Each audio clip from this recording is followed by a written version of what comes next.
मैं शांत हो गया। मैंने लिली के नन्हे शरीर को अपने करीब खींच लिया। मम्मी और डैडी इस बार गलत थे, और लिली तुम भी गलत थी। मम्मी और डैडी ने तुम्हारी फीलिंग्स को नज़रअंदाज किया, लेकिन तुम्हें हमें बताने के लिए ऐसा गलत तरीका इस्तेमाल नहीं करना चाहिए था। मम्मी और डैडी अब तुमसे माफ़ी मांग रहे हैं, लेकिन तुम्हें भी प्रोफेसर स्यू से और खुद से माफ़ी मांगनी होगी। तुम समझ रही हो? तुम्हें अब कभी भी खाना छोड़ने की इजाज़त नहीं है। मम्मी और डैडी भी तुम्हारे साथ ज़्यादा समय बिताएंगे। मैं समझ गई। जेम्स रिवर्स के सीने में अपना चेहरा छिपाए हुए लिली ने धीरे से कहा और उनसे चिपक गई। सेरीना भी पास आई और छोटी बच्ची के सिर को सहलाने लगी। डैडी सिर्फ इसलिए ऐसा कह रहे हैं क्योंकि वो तुम्हें बिगाड़ते हैं, लेकिन लिली तुम्हें ये जानने की ज़रूरत है कि वजह चाहे जो भी हो, खाना न खाना हर हाल में गलत है। लिली अब ऐसा फिर कभी नहीं करेगी। मम्मी प्लीज़ अब मुझसे नाराज़ मत होइए। सेरीना की आवाज़ सुनकर छोटी लिली फिर से सुबकने लगी। अपना छोटा सा मुंह बनाकर वो जेम्स रिवर्स की बाहों से निकली और सीधे सेरीना के गले लग गई। अपनी नन्ही जान को फिर से रोते देख जेम्स रिवर्स का दिल बुरी तरह दुखने लगा। उन्होंने जल्दी से उसकी पीठ थपथपाई। उन्होंने सेरीना की तरफ देखा और कहा, ठीक है, अब बहुत हुआ। वो अब समझ गई है। घर लॉजिक की जगह नहीं है, ये प्यार की जगह है। बस उसे गले लगा लो और सब ठीक हो जाएगा। हाँ मम्मी, मुझे गले लगा लो अब, और गुस्सा मत करो। लिली के जवाब ने सेरीना की आंखों में लगभग आंसू ला दिए। अपनी थोड़ी लाल आंखों के साथ उसने लिली को कसकर गले लगा लिया। वो 2 थप्पड़ जो उसने अभी उसे मारे थे, असल में उससे उसका अपना दिल टूट गया था। उन दोनों ने कुछ देर और लिली के साथ बिताया और फिर उसे प्रोफेसर स्यू को सौंप दिया। उन्होंने देखा कि उसने प्रोफेसर स्यू से माफ़ी मांगी और उसे आराम करने के लिए लाउंज में ले जाया गया। जेम्स रिवर्स और सेरीना ने आखिरकार चैन की सांस ली। जब लिली सो गई तो कपल किंडरगार्टन से निकलकर वापस कंपनी की ओर चल दिए। जेम्स रिवर्स लगातार इस बारे में सोच रहे थे कि काम और परिवार के बीच बैलेंस कैसे बनाया जाए। सोच में डूबे हुए वो अचानक सेरीना की ओर मुड़े। हनी, क्या कुछ ही दिनों में लिली का बर्थडे नहीं आने वाला है? हाँ, सेरीना ने सिर हिलाया। 28 नवंबर को लिली का चौथा बर्थडे था, तो इस बार हमें लिली को एक अच्छा बर्थडे सेलिब्रेशन देना होगा, जेम्स रिवर्स ने फिर से सोचते हुए कहा। सेरीना ने धीरे से हूँ कहा, लेकिन उसका दिल थोड़ा भारी महसूस कर रहा था। लिली 4 साल की होने वाली थी, लेकिन ये उसका पहला असली बर्थडे सेलिब्रेशन होगा। उसे उस दिन बच्ची का तीसरा बर्थडे याद आया। उसने केक का एक टुकड़ा तक नहीं खाया था। अगले 2 दिन फिर से भागदौड़ भरे रहे। हालांकि काम के अलावा जेम्स रिवर्स और सेरीना ने जानबूझकर छोटी बच्ची के साथ बिताने के लिए ज्यादा समय निकाला। भले ही जेम्स रिवर्स के पास अभी भी कोई असिस्टेंट नहीं था, जब भी लिली के स्कूल से छुट्टी का समय होता वो अपनी सारी बिजनेस मीटिंग्स को टाल देते थे। जहां तक लिली एंटरटेनमेंट के स्टाफ की बात है, पिछले 2 दिनों में हर किसी के चेहरे पर एक्साइटमेंट दिख रही थी। वे अलग अलग चीजों की तैयारी करते हुए लगातार सीक्रेटिव बने हुए थे। आखिरकार 28 नवंबर आ गया। सेरीना की फैन मीट और कॉन्सर्ट भी आज ही आयोजित किया जा रहा था। इस खास इवेंट में केवल 2000 लोग शामिल हो रहे थे। ये सभी लोग सेरीना के कट्टर फैंस थे। वे कुछ छोटे प्राइवेट ग्रुप्स का हिस्सा थे और यहां तक कि सेरीना खुद भी उनमें शामिल हुई थी। ग्रुप का नाम जेम्स और सेरीना की एक्सटेंडेड फैमिली रखा गया था। जब फैंस को पता चला कि सेरीना एक फैन मीट रख रही है और ये खास तौर पर उनके लिए है, तो ग्रुप्स में जैसे धमाका हो गया। हर किसी ने तुरंत अपने टिकट खरीद लिए। लेकिन जब हर कोई एक्साइटमेंट के साथ वेन्यू पर पहुंचा तो उन्हें एहसास हुआ कि इवेंट रात 8:30 बजे से पहले तय नहीं था। कुछ फैंस अपनी एक्साइटमेंट रोक नहीं पाए और ग्रुप्स में इस पर बहस करने लगे। इतनी देर क्यों हो रही है? आखिरकार ग्रुप लीडर लिटिल रेड ने मजबूती से फैंस को शांत कराया, तभी जाकर हंगामा कम हुआ। इस बीच लिली एंटरटेनमेंट ने रिवर सिटी ग्रैंड थिएटर को वेन्यू के तौर पर पहले ही किराए पर ले लिया था। सब कुछ तैयार था और इवेंट शुरू होने का इंतजार था। 28 नवंबर रात 8 बजे सभी फैंस अपने फैन गिफ्ट बैग्स मिलने के बाद अंदर चले गए। उनके सरप्राइज के लिए उन गिफ्ट बैग्स के अंदर सिर्फ सेरेना का एल्बम और ऑटोग्राफ नहीं था, वहां असल में एक साइन की हुई फैमिली पोर्ट्रेट भी थी। इसने फैंस को पूरी तरह से खुशी के आलम में डाल दिया। यह ट्रिप पूरी तरह से वसूल हो गई। न केवल हमें सेरीना को पर्सनली देखने का मौका मिला, बल्कि हमें ऑटोग्राफ का पूरा सेट भी मिल गया। ये कमाल का है। जब सभी फैंस अंदर आ गए तो थिएटर के दरवाजे अचानक जोर से बंद हो गए। पूरे वेन्यू में अंधेरा छा गया। जैसे ही फैंस कंफ्यूज होने लगे और अपने फोन की फ्लैशलाइट चालू करने लगे, अचानक हवा में म्यूजिक गूंजने लगा। ये एक खुशनुमा धुन थी जिसे उन्होंने पहले कभी नहीं सुना था। फिर एक छोटी सी साफ बच्ची की आवाज ने गाना शुरू किया। जैसे ही वो आवाज गूंजी, हर कोई जम गया। फिर उन्होंने अचानक अपने दिल थाम लिए।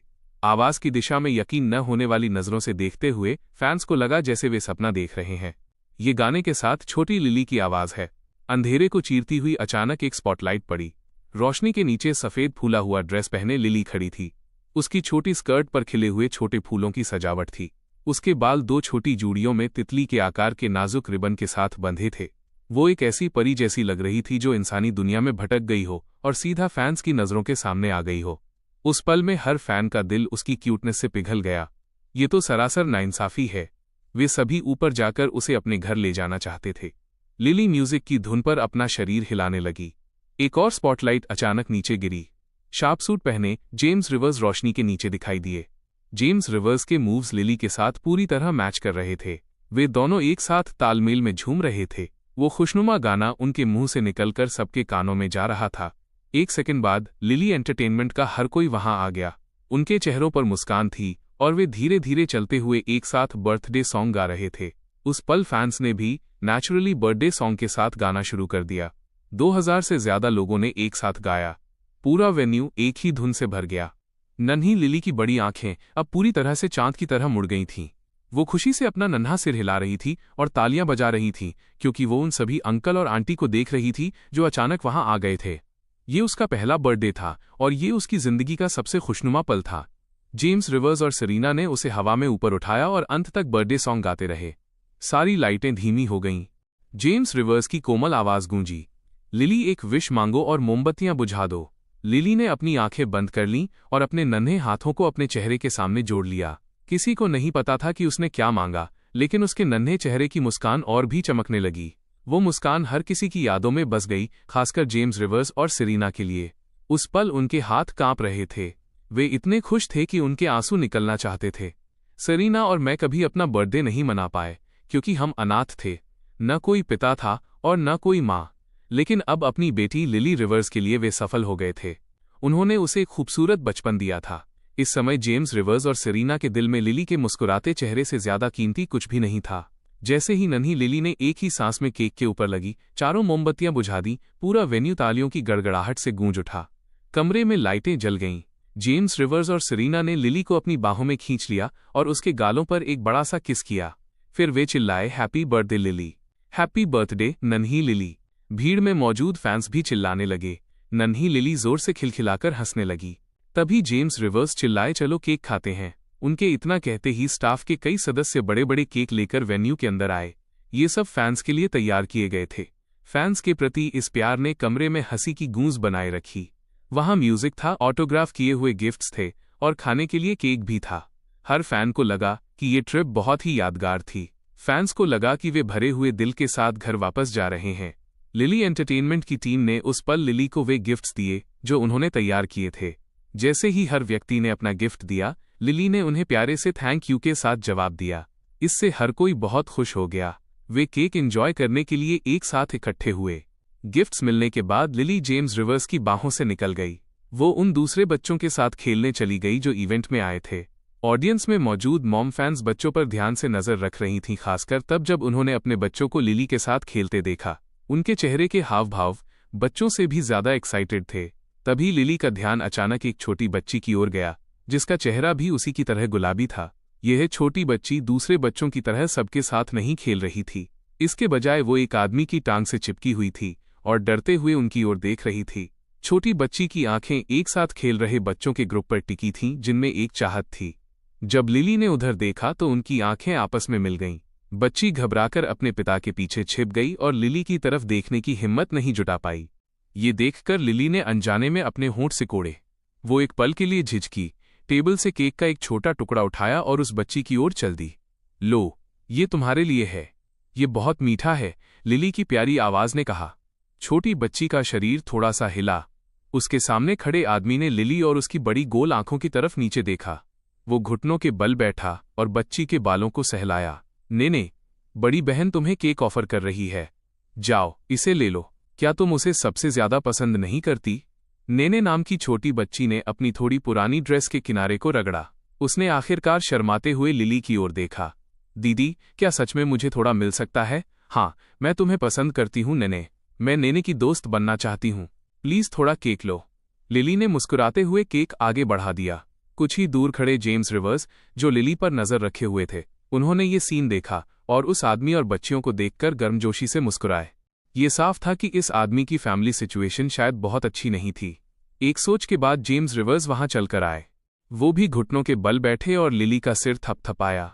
लिली, तुम अपनी छोटी बहन को खेलने के लिए क्यों नहीं ले जाती? ओके, लिली चहकी। उसने उम्मीद भरी नजरों से नेने की तरफ देखा। लिली के चेहरे पर सच्चा भाव देखकर नीने ने आखिरकार अपने पिता के प्रोत्साहन के साथ केक लिया और लिली का हाथ पकड़ लिया। लिली का चेहरा तुरंत एक बड़ी मुस्कान से चमक उठा। नीने का हाथ पकड़कर वो उछलते कूदते दूसरे बच्चों की ओर चली गई।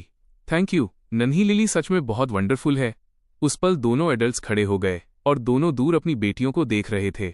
वह आदमी तारीफ में सबसे पहले बोला, आप भी, मैं देख सकता हूं कि नेने बहुत ही दयालु बच्ची है। वैसे वो कितने साल की है? वो 3 साल की है, लिली से थोड़ी छोटी। जब से उसने अपने फोन पर लिली को देखा है, वो उसे बहुत ज्यादा पसंद करती है। तब से मैंने आपका ट्विटर और टिकटॉक फॉलो करना शुरू किया और ग्रुप्स में शामिल हो गया। मैंने बस यही उम्मीद की थी कि एक दिन मैं उसे उसकी प्यारी बड़ी बहन को अपनी आंखों से दिखा सकूं। उस आदमी ने कहा जब उसने अपनी बेटी को दूर खेलते देखा, जबकि लिली ने उसका हाथ पकड़ा हुआ था। उसकी आंखें पहले ही थोड़ी लाल हो रही थीं। मैं आज यहाँ शो के बाद बच्चों को मिलवाने का एक मौका मांगने के इरादे से आया था। मुझे उम्मीद नहीं थी कि ये इस तरह होगा। उस आदमी की बातें सुनकर जेम्स रिवर्स जान गए कि ये आदमी किसी कहानी के साथ आया है और नन्ही नेने साफ तौर पर लिली को बहुत ज्यादा प्यार करती थी। एक पिता के रूप में उसने एक ऐसे सपने पर रिस्क लिया था जो शायद सच भी न होता, सिर्फ अपने बच्चे को इतनी दूर फैन मीट में लाने के लिए। ठीक है, मैंने अभी तक अपना इंट्रोडक्शन नहीं दिया है। मैं जेम्स रिवर्स हूँ। आपसे मिलकर खुशी हुई। मैं फीलिक्स शॉ हूँ। फीलिक्स शॉ, आसमान और जमीन के बीच घूमने वाली एक आज़ाद रूह की तरह। ये बहुत अच्छा नाम है। मुझे लगता है कि आप मुझसे बड़े हैं, इसलिए मैं आपको बड़े भाई फीलिक्स कहूँगा। अगर आप बुरा ना माने तो क्या मैं पूछ सकता हूँ कि आप क्या काम करते हैं? मैं इस साल 30 का हूँ। तो मैं वाकई आपसे बड़ा हूँ। अभी मैं एक सिक्योरिटी गार्ड के रूप में काम कर रहा हूँ। एक सिक्योरिटी गार्ड?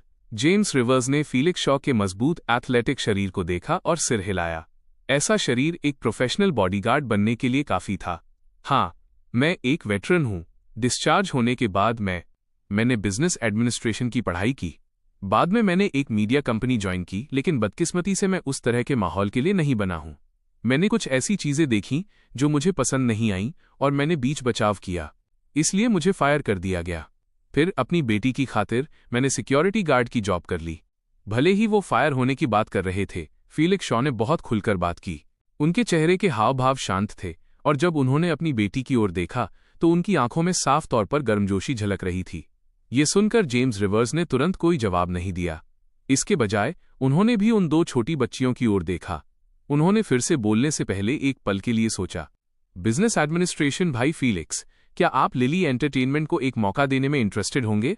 हमारे पास फिलहाल स्टाफ की कमी है और हम अपनी कंपनी की सिक्योरिटी डिटेल को हेड करने के लिए भी किसी को ढूंढ रहे हैं। मुझे अभी तक इस काम के लिए सही व्यक्ति नहीं मिल पाया है। मुझे नहीं लगता कि आपके पास कोई वेटरन दोस्त होंगे जिन्हें आप मुझे रिकमेंड कर सकें।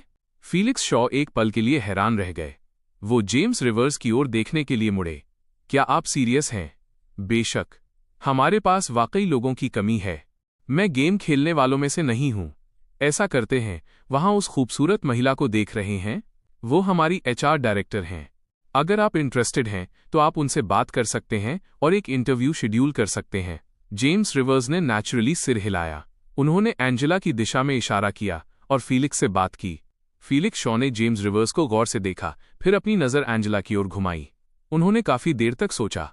जब नन्ही लिली नेने का हाथ पकड़कर पास आई, तब जाकर उन्होंने आखिरकार कहा, ठीक है, मैं इसे एक मौका दूंगा। जहां तक सिक्योरिटी स्टाफ की बात है, मेरे कुछ वेटरन दोस्त हैं जिनसे मैं आपके लिए पूछ सकता हूं। थैंक्स, जेम्स रिवर्स ने मुस्कुराहट के साथ कहा। फिर वो लिली और नेने की ओर चले और उन 2 प्यारे बच्चों को अपनी एक एक बाह में उठा लिया। लिली, नेने, क्या तुम लड़कियों ने मजे किए? हाँ, उन दोनों नन्ही बच्चियों ने एक साथ चहकते हुए कहा। उनके चेहरे शानदार मुस्कान से चमक उठे। ये देखकर फीलिक्स शॉ अपनी आंखों को फिर से लाल होने से नहीं रोक पाए। वो लगभग भूल ही गए थे कि कितना समय बीत गया था जब नेने आखिरी बार दिल से इतनी सच्चाई के साथ हंसी थी। वो एक पल के लिए वहीं खड़े रहे, सोच में डूबे हुए, फिर मजबूती से एंजेला की ओर चल दिए। वो जेम्स रिवर्स को देखकर बता सकते थे कि लिली एंटरटेनमेंट निश्चित रूप से रहने के लिए एक अच्छी जगह होगी। जेम्स रिवर्स ने देखा कि फीलिक्स शॉ एंजेला के पास पहुंचे, उनसे कुछ बातें की और उनके हाथ से एक बिजनेस कार्ड लिया। तभी उन्होंने अपनी नजर हटाई। जहां तक बात फीलिक्स शॉ के इंटरव्यू पास करने की थी, तो वो जेम्स रिवर्स को तय नहीं करना था। जब बात एचआर के मामलों की आती थी, तो जेम्स रिवर्स कभी दखल नहीं देते थे। लिली एनिमेशन के साथ भी ऐसा ही था। भले ही ये तकनीकी रूप से लिली एंटरटेनमेंट के अंडर था, लेकिन जब से जेम्स रिवर्स ने चेन फॉन्ग को स्क्रिप्ट और फंडिंग दी थी, उन्होंने कभी उनके काम में झांक कर नहीं देखा। उन्हें उनकी प्रोफेशनलिज्म पर भरोसा था। इस क्राफ्ट के लिए एक आउटसाइडर होने के नाते वो अपनी हद पार नहीं करना चाहते थे। थोड़े और सेलिब्रेशन के बाद इवेंट सफलतापूर्वक खत्म हो गया। लिली का बर्थडे फैंस की ढेर सारी दुआओं के साथ संपन्न हुआ। फैंस खुशी से झूमते हुए एक व्यवस्थित तरीके से वेन्यू से बाहर निकले। उनके लिए आज का दिन वाकई एक बहुत अच्छा अनुभव था। इंटरनेट पर जहां विभिन्न एंटरटेनमेंट कंपनियों की अधिकारियों द्वारा गहन जांच की जा रही थी, चीजें काफी शांत हो गई थीं। बुनियादी तौर पर कार्रवाई के इस दौर के बाद हर कंपनी की साख को गहरा धक्का लगा था। लगभग एक हफ्ते की शांति के बाद जनता का जोश पहले जैसा तीव्र नहीं रहा था। वे इसके बारे में बस संक्षिप्त चर्चा ही करते थे। जब भी वे किसी अन्य सेलिब्रिटी को मुसीबत में देखते तो कुल मिलाकर इंडस्ट्री और ऑनलाइन दोनों ही जगहों पर हाइप धीरे धीरे ठंडा पड़ रहा था।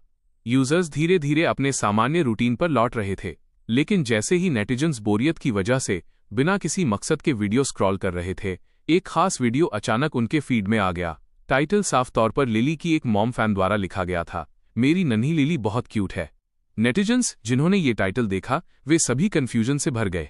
क्या कुछ ऐसा हुआ था जिसके बारे में उन्हें पता नहीं था? इसलिए उन्होंने वीडियो पर क्लिक किया।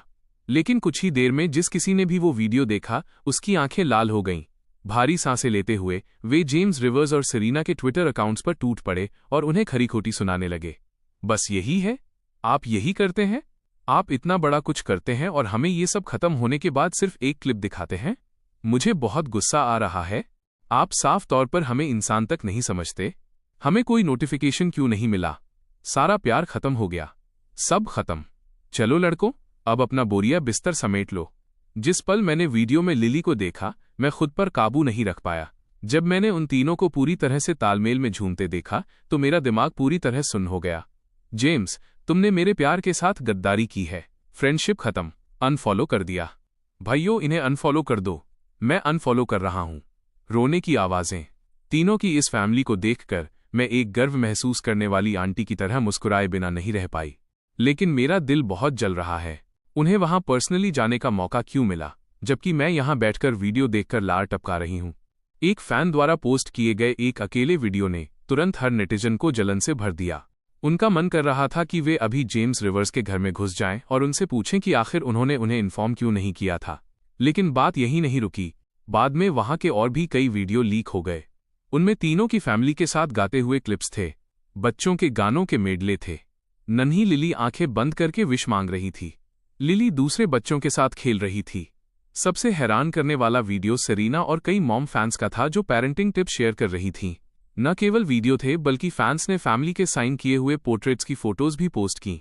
वहां फैंस की लिली को गोद में लिए हुए और एक साथ प्यारी तस्वीरें खींचने वाली फोटोज भी थीं। साथ ही इवेंट के हर तरह के छोटे छोटे गिफ्ट्स भी थे। फैन मीट खत्म हुए अभी आधा घंटा ही बीता था, लेकिन इंटरनेट पहले से ही इन वीडियो और फोटोज से पूरी तरह भर गया था। अनगिनत नेटिजन्स ने दिल के दर्द को बर्दाश्त किया, अपनी आंखें फाड़कर हर एक वीडियो को स्क्रॉल किया, खासकर तब जब उन्होंने फैंस को लिली के साथ करीब से बातचीत करते देखा। उनका मन कर रहा था कि वे उस फैन को एक तरफ धकेल दें और उनकी जगह ले लें। मैं अब और बर्दाश्त नहीं कर सकता भाइयों। इसके लिए जेम्स रिवर्स और सेरीना बिल्कुल घटिया इंसान हैं। जेम्स को मारने और लिली को चुराने के लिए मेरे साथ कौन शामिल होगा? खैर, उसने कहा, मुझे भी साथ समझो। जेम्स को मारो, लिली को चुराओ। एक समय के लिए इंटरनेट जैसे सामूहिक गुस्से की स्थिति में था। हर कोई यही नारा लगा रहा था। जेम्स रिवर्स की 3 लोगों की फैमिली की वजह से एक बार फिर शांत इंटरनेट पर भारी उथल पुथल मच गई। बस इस बार नेटिजन्स अपना सपोर्ट नहीं दिखा रहे थे, बल्कि वे अपनी कड़ी निंदा व्यक्त कर रहे थे। जवाब में जेम्स रिवर्स और सेरीना ने इन ऑनलाइन शिकायतों को देखा। लगभग तुरंत ही उन दोनों ने एक साथ अपनी गर्दनें सिकोड़ लीं, जैसे उन्हें महसूस हो रहा हो कि हर दिशा से उनकी तरफ खंजर आ रहे हैं। लेकिन हम कुछ नहीं कर सकते थे। हमारे पास तैयारी के लिए केवल 2 दिन थे। वेन्यू के लिए 2000 लोग आखिरी लिमिट थी। इससे ज्यादा होते तो ये एक डिजास्टर हो सकता था। बेशक, मुझे पहले अपने कोर फैन बेस को प्राथमिकता देनी थी। आखिरकार दबाव में आकर जेम्स रिवर्स और सेरीना ट्विटर पर पोस्ट करने के लिए मजबूर हो गए। भाइयों, हम गलत थे। कृपया थोड़ी दया दिखाएं और हमें इस एक बार माफ कर दें। हम इस बार वाकई पूरी तरह तैयार नहीं थे। अगली बार पक्का। जैसे ही ये ट्वीट बाहर आया, अनगिनत यूजर्स ने इसे ट्रेंडिंग लिस्ट में सबसे ऊपर पहुंचा दिया। मेन स्टार्स को बोलते हुए और अपनी गलती मानने वाला अच्छा एटीट्यूड दिखाते देख नेटिजन्स और भी ज्यादा हावी हो गए। अगली बार के बारे में और साफ साफ बताओ। अगली बार कब है? कौन सा साल, महीना और दिन? कौन सा घंटा, मिनट और सेकंड? यहां आओ और हमें साफ बताओ। मैं और कुछ नहीं कहूंगा, बस हमारे देखने के लिए पहले पूरा वीडियो रिलीज कर दो। तुम अगली बार की बात कर रहे हो? मैं तुम्हें बता रहा हूं, तुम तो गए काम से। क्या कल द वॉइस ऑफ अमेरिका के सेट पर कोई भाई जा रहा है? उन दोनों को मेरे लिए पकड़ लो और उनसे सच उगलवाओ कि अगली बार आखिर कब है। इंटरनेट पर एक्साइटमेंट की एक और लहर दौड़ गई। हर यूजर जानना चाहता था कि ये अगली बार कब होगा। स्वाभाविक रूप से इतनी बड़ी हलचल को दूसरी एंटरटेनमेंट कंपनियों ने भी देखा। हालांकि उनके दिल सिर्फ कड़वाहट से भरे थे। उनकी अपनी कंपनियां अभी अभी एक बड़ी कार्रवाई क्रैकडाउन से गुजरी थीं। लेकिन लिली एंटरटेनमेंट में ऐसा लग रहा था जैसे वे नया साल मना रहे हों। कई छोटी और मध्यम स्तर की एंटरटेनमेंट कंपनियों के प्रमुख उस समय गंभीरता से सोचने लगे, क्या उन्हें खुद को लिली एंटरटेनमेंट के साथ जोड़ लेना चाहिए? आखिरकार मौजूदा स्थिति को देखते हुए जेम्स रिवर्स का टैलेंट बिल्कुल असीमित था। एक साधारण फैन मीट को उन्होंने कुछ असाधारण में बदल दिया था, और वे सभी बच्चों के गाने जो वहां सुनाई दिए वे ओरिजिनल नए गाने थे। एक ऐसा व्यक्ति जो अपनी बेटी का बर्थडे मनाने के लिए इतने सारे नए गाने पेश कर सकता है, भला कौन ये कहने की हिम्मत करेगा कि जेम्स रिवर्स का टैलेंट खत्म हो गया है? अगर आप उन्हें हरा नहीं सकते तो उनके साथ जुड़ जाओ। कई छोटी और मध्यम कंपनियों के प्रमुखों को उसी पल ये बात समझ आ गई। Skyline entertainment tower. लुगा ये भूल गया था कि वो कितनी बार खाली जगह में टकटकी लगाए देखता रहा है। वो जानता था कि ग्रैंड सेंचुरी एंटरटेनमेंट को लगे पिछले झटके के बाद कंपनी के भीतर पहले से ही असहमति की आवाजें उठने लगी थीं। भले ही तियानशिंशी अभी भी टिके हुए थे, लेकिन वो शायद ज्यादा समय तक नहीं टिक पाएंगे। वे छोटी और मध्यम एंटरटेनमेंट कंपनियां तो शुरू से ही बस अवसरवादी लोगों का एक झुंड थीं। इतने भारी झटके के बाद वे शायद अब से सिर्फ दिखावे के लिए ही साथ देंगे। जेम्स रिवर्स द्वारा आयोजित इस बर्थडे पार्टी ने लुगा को भी उस इंसान को करीब से समझने का मौका दिया। उसका टैलेंट असीमित था और जिस तरह का हुनर उसने दिखाया वो वाकई दम घोंट देने वाला था। हमें इसे जल्दी खत्म करना होगा। कंपटीशन के अगले राउंड के लिए चेयरमैन टीएन से संपर्क करने में मेरी मदद करें और हमारे तीनों इक्को एसेस को स्टेज पर उतार दें। लुगाओं ने बिना किसी भाव के अपने सेक्रेटरी से बात की, जबकि वो बहुत सी चीजों के बारे में सोच रहा था। अगर वे ये राउंड भी हार गए तो वे बिग थ्री में से एक होने का अपना खिताब कैसे बरकरार रख पाएंगे? अगले दिन फैन मीट का हाइप अभी भी कम नहीं हुआ था, लेकिन एक और टॉपिक तेजी से चार्ट्स पर चढ़ रहा था। वो था आज रात का द वॉइस ऑफ अमेरिका का एपिसोड। पिछले कंपटीशन के बाद हर कोई इसके लिए बेसब्री से इंतजार कर रहा था। आखिर वे जानते थे कि हर एपिसोड में जेम्स रिवर्स अलग अलग नए गाने ला सकते थे, और वे भी बेहद शानदार किस्म के। जब से जेम्स रिवर्स आए थे, उनकी प्लेलिस्ट में कभी भी बेहतरीन म्यूजिक की कमी नहीं रही थी। पिछले कुछ दिनों में ऑनलाइन मीडिया आउटलेट्स ने यहां तक दावा किया था कि जेम्स रिवर्स म्यूजिक इंडस्ट्री के लिए एक नया युग बनाने के लिए स्वर्ग से भेजे गए इंसान हैं। नेटिजन्स भी इससे पूरी तरह सहमत थे। उन्हें लगा कि ये वाकई एक हीरो द्वारा समय बदलने जैसा मामला था। ये कहना कि टैलेंट ने कैपिटल पूंजी को हरा दिया है, उससे ज्यादा सटीक ये कहना था कि अब कैपिटल टैलेंट को और नहीं दबा सकती थी। जेम्स रिवर्स ने अकेले ही अपने टैलेंट से पूरी म्यूजिक इंडस्ट्री को उल्टा पुल्टा कर दिया था। अगर वो इस बार स्काईलाइन एंटरटेनमेंट को सफलतापूर्वक हरा देते तो जेम्स रिवर्स इतिहास के पहले ऐसे व्यक्ति बन जाते जिसने अकेले ही एक विशाल ग्रुप को हिलाकर रख दिया। रिवर सिटी में लिली एंटरटेनमेंट के ऑफिस में जेम्स रिवर्स और सेरीना अभी पहुंचे ही थे कि एंजेला वहां आई। मिस्टर रिवर्स, फीलिक्स शॉ ने अपना इंटरव्यू पास कर लिया है। हालांकि उनकी स्पेसिफिक पोजीशन अभी भी चर्चा का विषय है। मुझे लगता है कि फिलहाल 2 रोल उन पर बिल्कुल फिट बैठते हैं। एक है सिक्योरिटी डिपार्टमेंट के डायरेक्टर के रूप में, दूसरा ये कि वो इस फील्ड में कई लोगों को जानते हैं, इसलिए सेटअप तैयार करने में उनका लीड करना अच्छा रहेगा। दूसरा रोल आपके पर्सनल असिस्टेंट का है। उनके पिछले वर्क एक्सपीरियंस के आधार पर उन्होंने मैनेजमेंट क्षमता में भी काफी अच्छा प्रदर्शन किया है। साथ ही उनका प्रोफेशनल बैकग्राउंड बहुत मजबूत है। एंजेला ने ये कहते हुए फीलिक्स शॉ की इंटरव्यू फाइल जेम्स रिवर्स को सौंप दी। जेम्स ने फोल्डर लिया और उसे ध्यान से पढ़ना शुरू किया। फिर उन्होंने अचानक ऊपर देखा और पूछा, क्या आप जानती हैं कि उन्हें उनकी पिछली कंपनी ने क्यों निकाला था? एंजेला ने सिर हिलाया। मैंने उस बारे में पूछा था। ऐसा इसलिए है क्योंकि वो अपने कुछ बॉस के गलत लेन देन, अंडर द टेबल डीलिंग्स को बर्दाश्त नहीं कर सके। मुख्य रूप से वो बॉस को नए लोगों को परेशान करते हुए नहीं देख सकते थे, इसलिए उन्हें निकाल दिया गया। उस तरह की पर्सनालिटी निश्चित रूप से कॉर्पोरेट पॉलिटिक्स के लिए नहीं बनी है। मैं समझ गया। अच्छा है, कम से कम उनके वैल्यूज सही हैं और उनका कैरेक्टर मजबूत है, जेम्स ने पन्ने पलटते हुए कहा। सब कुछ पढ़ने के बाद उन्होंने फिर से ऊपर देखा। क्या आप उनकी फैमिली सिचुएशन के बारे में कुछ जानती हैं? मैंने उस बारे में नहीं पूछा। हालांकि उन्होंने सुबह 9 बजे के बाद काम शुरू करने का रिक्वेस्ट किया है। वो रात में जितनी जरूरत हो उतनी देर रुकने के लिए तैयार हैं, लेकिन उन्हें हर दिन शाम 4:30 से 6:30 बजे के बीच घर जाना होता है। बेशक उन्होंने कहा कि वो इसके लिए अपनी सैलरी में कटौती करवाने को तैयार हैं, लेकिन वो खास टाइम ब्लॉक नॉन नेगोशिएबल है। जेम्स ने सिर हिलाया और एक पल के लिए सोच में डूब गए।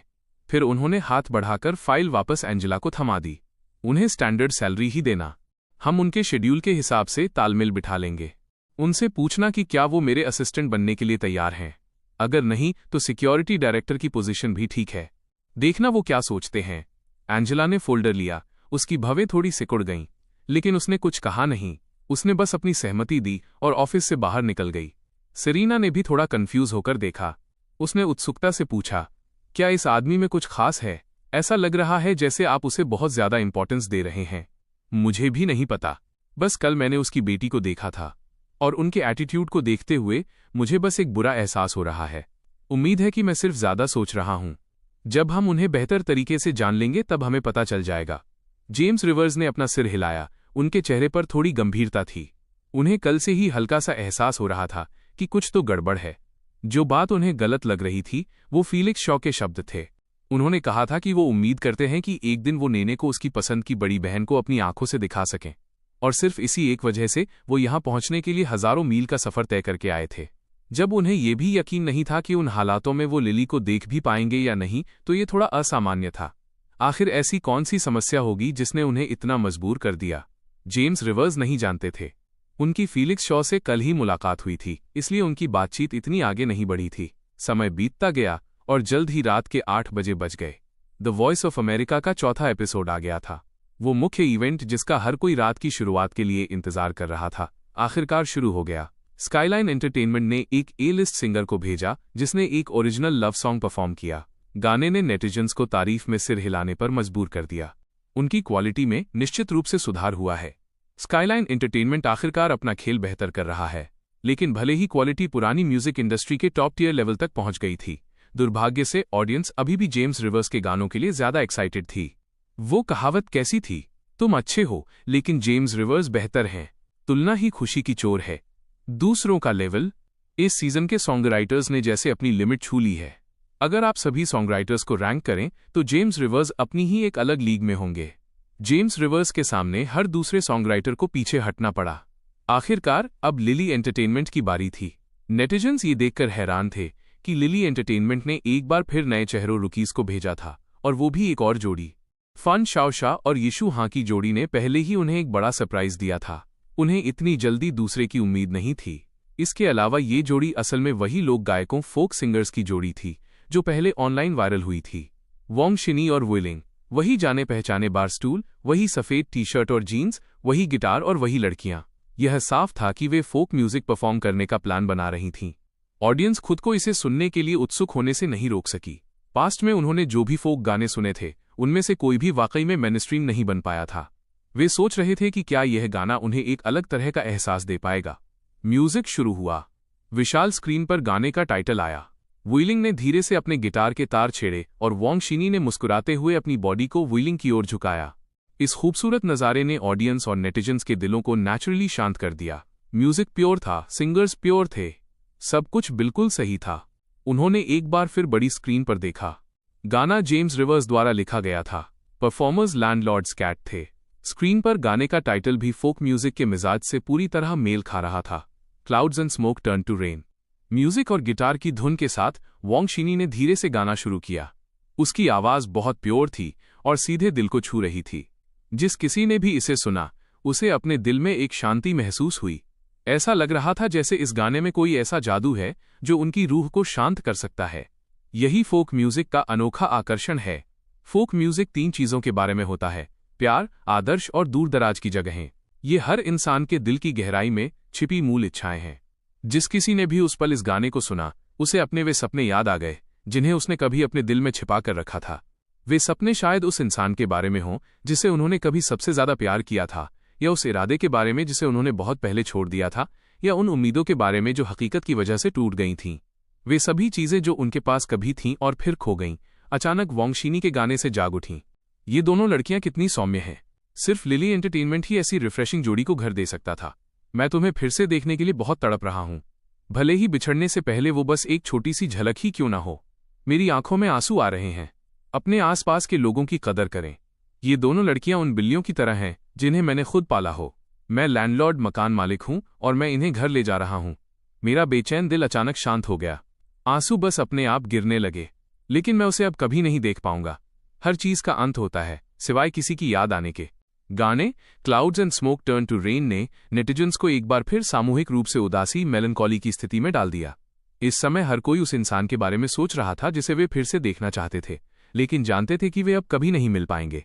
ऑडियंस बड़े ध्यान से गाना सुन रही थी और उस इंसान को याद कर रही थी जिसे उन्होंने इतने समय से अपने दिल में कैद कर रखा था। चाहे वो परिवार हो, दोस्ती हो या प्यार, हमेशा कोई न कोई एक ऐसा इंसान होता है जिसे आप अपनी रूह की गहराई से फिर से देखना चाहते हैं, भले ही वो मुलाकात सिर्फ एक पल के लिए ही क्यों न हो। यहां तक कि स्काईलाइन एंटरटेनमेंट के अंदर भी कॉम्पिटिशन देख रहे लुगाओं ने अपनी आंखें बंद कर लीं। आखिर ऐसा कौन था जिसका कोई ऐसा अपना न हो जिसे वो देखना चाहता था पर देख नहीं सकता था। भले ही जेम्स रिवर्स उनका राइवल था, पर लुगा को ये मानना पड़ा कि ये आदमी वाकई इंसानी दिल को समझता है।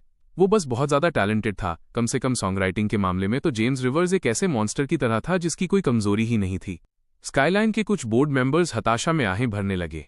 वे अब पूरी तरह से खो चुके थे। वे भला मुकाबला कैसे करते? वे इस चीज से बिल्कुल नहीं लड़ सकते थे। वे उनके लेवल के थे ही नहीं। उन्हें तो बस जमीन पर पटक कर कुचला जा रहा था। उन्होंने लुगाओं की तरफ देखा, जिनकी आंखें अभी भी बंद थीं। कोई नहीं जानता था कि कंपनी का हेड इस वक्त क्या सोच रहा है। स्टेज पर सिर्फ हल्का मेकअप किए हुए वॉन्ग शिंग यी ने माइक्रोफोन पकड़ा हुआ था। वो बगल में रहने वाली किसी लड़की, गर्ल नेक्स्ट डोर की तरह लग रही थी, जिससे एक अजीब सा अपनापन महसूस हो रहा था। वो उसी जाने पहचाने हाई स्टूल पर बैठी थी और ऑडियंस की तरफ देखते हुए शांति से गा रही थी। वू पाइलिंग ने गिटार के तारों को तेजी से छेड़ा। गाना धीरे धीरे अपने अंत की ओर बढ़ा और उन दोनों लड़कियों की आंखें और भी चमकने लगीं और इमोशनल हो गईं। उन्हें आखिरकार वो जगह मिल गई थी जहां से वे ताल्लुक रखती थीं। लिली एंटरटेनमेंट एक शानदार और बड़ा परिवार था। गाना रुक गया। वॉन्ग शिनी ने माइक उठाया और वू पाइलिंग ने अपना गिटार। उन दोनों ने वेन्यू में मौजूद शांत ऑडियंस के सामने सिर झुकाया। फिर वे मुस्कुराते हुए मुड़ी और अपनी टीम की तरफ चल दीं जब तक कि सिर्फ उनकी पीठ दिखाई देना बंद नहीं हो गई। ऑडियंस आखिरकार गाने के माहौल से बाहर आई।